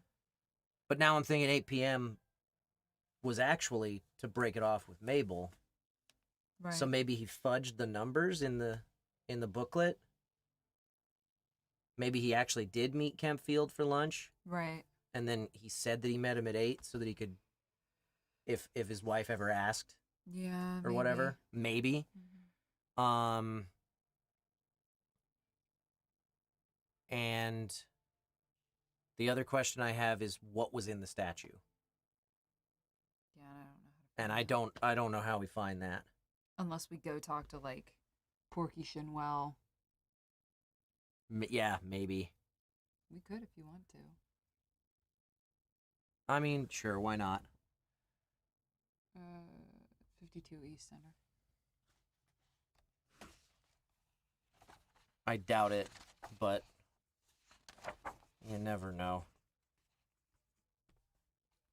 Wiggins, my boy, how are you? You looking mighty thirsty. Fine, Porky, thanks. But a fellow named Oswald Mason isn't doing quite so well. He was murdered last night. Have you heard anything about it? Mason? No. Can't say I've heard even a whisper of the affair. Watson was in earlier asking the same question. Must not have involved any of the chaps that hang about here. Cool. That didn't help. Let's solve. Okay. We're You gonna know? solve. Let's do it. We might be totally wrong. Oh, no. We're not totally wrong. We're just going to miss a couple questions. Okay. But we've got absolute concrete answers on some of this stuff. All right. All right. First series. Question 1. Who killed Oswald Mason? Errol Hawke. And Violet Blue. Errol Hawke was the one who did it. Why? I think. Why? Because they were trying to get whatever was in the Venus de Milo statue. Oswald happened to be home. Right. 3. What did the Venus de Milo's reproductions contain? We don't We know. don't know. 4. Who stole the 5 sisters? What the fuck is the 5 sisters? What is the 5 sisters? I told you. We don't have this. I don't know what that one is. Who is the murderer's accomplice? Violet Blue. Hey, we got 3 of those questions. All right. Second series. Who is responsible for the shortage of funds at Bacon & Co.? We don't know that one. We I forgot don't. about that one. Yeah.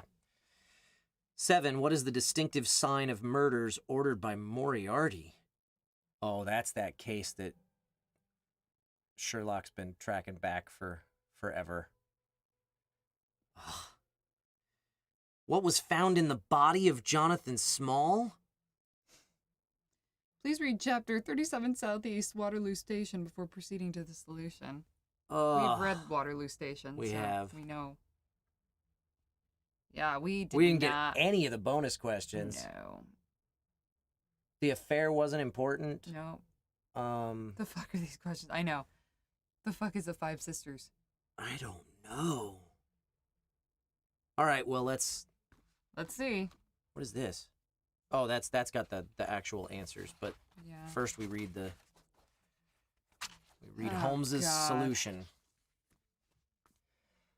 Well, here are our friends now, Lestrade, says Holmes, as he and Inspector Lestrade of Scotland Yard stand flanking Errol Hawke and Violet Blue just in front of the barrier at Waterloo Station. It was a pretty problem, as my instincts told me this morning. Hawke here, for all his personal fastidiousness, was a most untidy thief and a brutal murderer. Errol Hawke succumbed to the lure of the De Vries diamonds from the first moment that his cellmate at the Millbank prison, Nat Cook, told him of their whereabouts. I had an inkling that Nat Cook... Anyway. Desperate that the death of Jonathan Small, his partner in the 1887 diamond theft, would lead to the dispersal or destruction of the Venus statues, Cook found himself forced to take on a new partner. Just 2 days after Small's death, Hawke was released from prison, where he had been serving 2 years for the burglary of a lady's jewellery box. He made straight for the home of Miss Violet Blue. Having reassured himself of her devotion, he set about laying his plans. The next day he went to J. Small and Company to claim the prize, only to find that but 5 of the original 15 statues remained.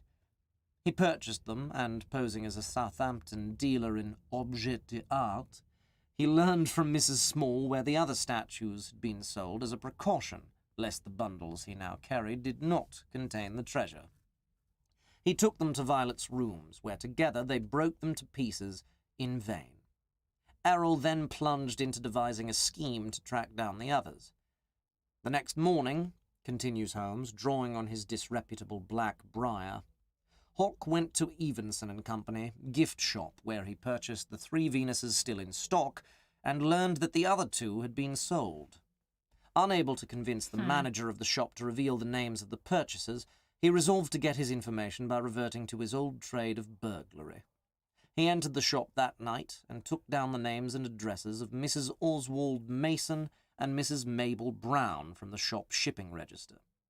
Having spent the entire day plotting his actions, Hawke arrived at the Mason home in a state of considerable agitation. He entered through the upstairs bedroom window into a house he thought deserted. until he saw the light in the study. He approached the door in much the way Mrs. Mason did upon her return. He saw Oswald Mason with his back to the door and the counterfeit Venus on the table in the far corner, only a few steps away. At this point, Mr. Mason became aware of Hawk's presence, and a fight ensued that ended in Mason's death. After Hawk made sure that Mason was not going to give him any more trouble, he went to the corner table, grabbed the Venus, and smashed it upon the floor. As he was sifting through the rubble of the broken statue, he heard the sound of the front door latch opening. Seeing that the diamonds were not in Mason's Venus, he saw no reason to prolong his stay. He opened the window, threw open the shutters, and slipped out, making his escape somewhat more noisily than was comfortable. Inspector Lestrade beams when Holmes adds, "It thus would appear that Scotland Yard was correct in its conclusion that the killer had been surprised by Mrs. Mason's return." Lestrade mumbles something to himself, however, as Holmes continues. Unfortunately, they missed the obvious fact that it was only the Venus for which the burglar had come. With one murder done that evening, Hawk was not ready to let anything stand in his way of success, and had made for Mrs. Mabel Brown's house. He climbed to the roof, and in the pattern of entry which had made him such a spectacular menace to the fortunes of wealthy matrons before his arrest, he gained access through a second-story window. Mercifully, he found no one at home, and descending the stairs he located Mabel Brown's facsimile of the Venus de Milo. Not wanting to be seen on the street at night carrying the thing, he smashed it there. Again, he had been foiled. One can only imagine the fury, lacking in remorse, which filled his heart at that moment. Holmes interrupts his narrative and casts a contemptuous glance at the now downcast Hawk, slumped against Lestrade beside the sobbing Miss Blue. As soon as the museum shop opened, Hawk was there and purchased the 4 pieces on the shelves, and also learned the ominous fact that a 5th Venus de Milo had been sold only the day before. Hardly had he arrived back at Violet Blue's flat, but they were both tearing away at the wrapping and adding the statues one by one to the pile of plaster rubble by the grate. The diamonds, as you no doubt surmised, were in the second of the 4 museum copies. Once in possession of the stones, the two hurriedly completed the packing of their bags, and then sped for Waterloo and the hope of a boat train and freedom on the continent.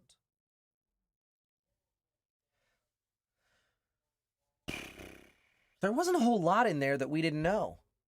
No. So all those other questions are stuff about the Moriarty stuff. Right. That we completely forgot to go look at.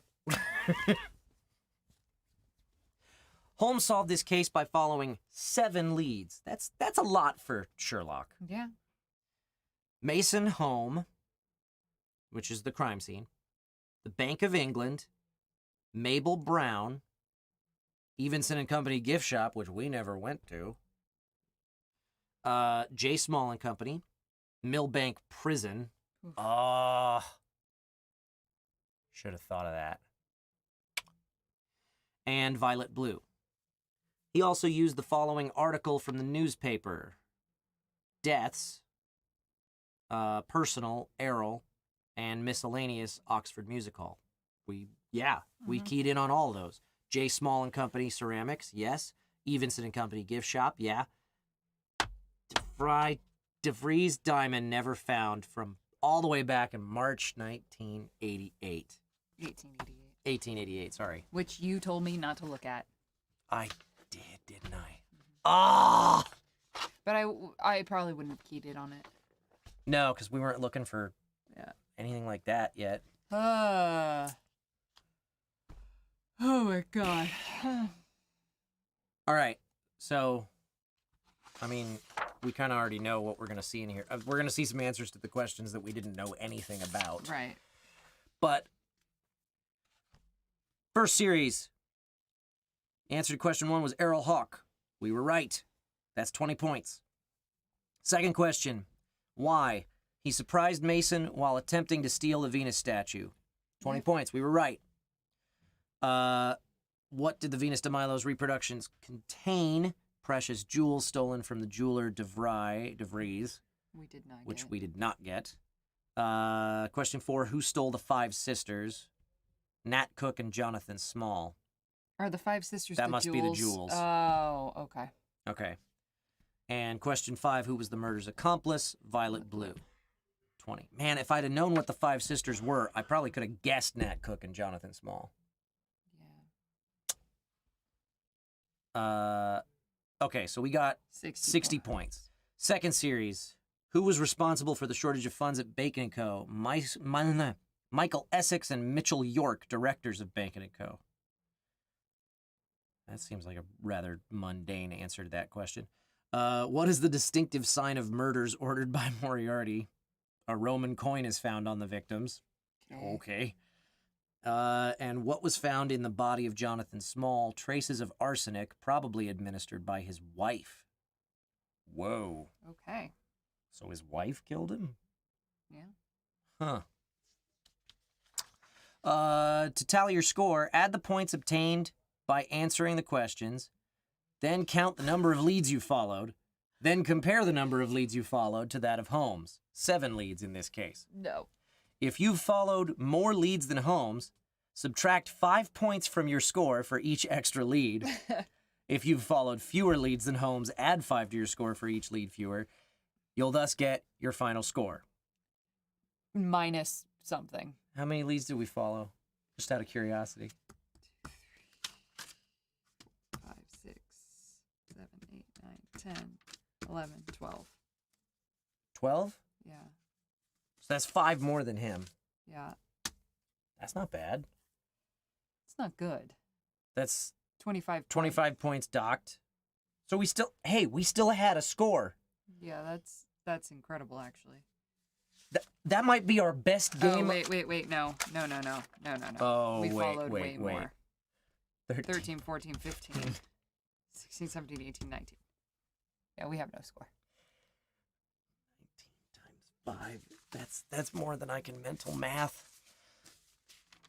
Yeah, no. Hold on. 19 times 5. We have no score. Wait. 19 minus 7 that's 12. 12 more. Times 5 is... 60. We have no score. We got a score of 0. We got a score of 0. But it wasn't negative. Looking on the bright side. I need to eat something now. We solved some of it, Razzie. We didn't solve everything, but we solved some of it. And I am proud of us for that. Oh my god. This was horrible. And I know what we missed in the main case. I don't know how we were supposed to find who was responsible for the shortage of funds. I guess because we tried to talk to Bacon & Co. and they wouldn't let us. Yeah. How we were supposed to find what was in the body of Jonathan Small. I guess going to talk to the coroner or something. Yeah. But the distinctive sign of murders ordered by Moriarty? What the hell was that? I don't know. Maybe that had to do with that one case that you were looking at or that one headline you were looking at, the anarchist? Yeah, I don't know. I don't know. Whatever. Anyway, that is Sherlock Holmes Consulting Detective. Where's Streamlabs so I can remote control things? I guess I do have a mouse right here, but... Hey, we're back to here. Okay. Well, thank you guys for joining us for that. This game is hard. Yes. Really, really not easy. Nope. Thank you guys so much for being here. Yeah. Oh, hey, we gotta... Did I feel like there was something in the mini feed that never showed up. And I don't know how to make it do that. Maybe if I do that, it'll fix it. It did. It was JLG Addicts resubscription for 5 months. Oh, and I answered that. Okay. We finished Astral Chain. Yeah. So, that's it for the Board and Barrel this week. Our very weird, our very different episode of the Board and Barrel. Yes. We will not be playing this game on this show ever again. And might not be playing it ever again anyway. I don't know. I kind of had fun today. Yeah, no, this was fine. This was a lot better than the last time I remember playing. I would play it again. I can't starving, think anymore yeah. because I'm starving. I remember the last game we played, I felt so dumb at the end of it because I was like, I don't know anything. We've read the whole book and we figured out nothing. Yep. That was really frustrating. But that was case 7, so we've only got 3 more to go before this game's dead to us anyway. Cool. I'm throwing everything back in the box. So, if you are curious, pick up a copy of the game yourself. And next time on Board and Barrel, we'll probably be doing something on Tabletop Simulator next week, because Eric's still going to be out of town, but Dustin will be back. So we might... I have a feeling we'll try and figure something out to do next week. I just don't know what yet. I'll keep you posted in the Discord. Make sure you join down below. And in terms of the next thing that's going to be on this channel, tentatively scheduled for Monday at 4 p.m. Pacific time, I'll be hopping on to return us to Original Nier. Long-awaited return to the Original Nier. I probably won't. That's fine. There. That's fine. Maybe. But that's it. And if that falls through, then the next stream won't be till after Christmas. So Merry Christmas to those of you who celebrate it. Happy holidays, or happy Saturday for the rest of you. And we'll see you next time. Yay! Bye-bye. Bye, guys. Where's there?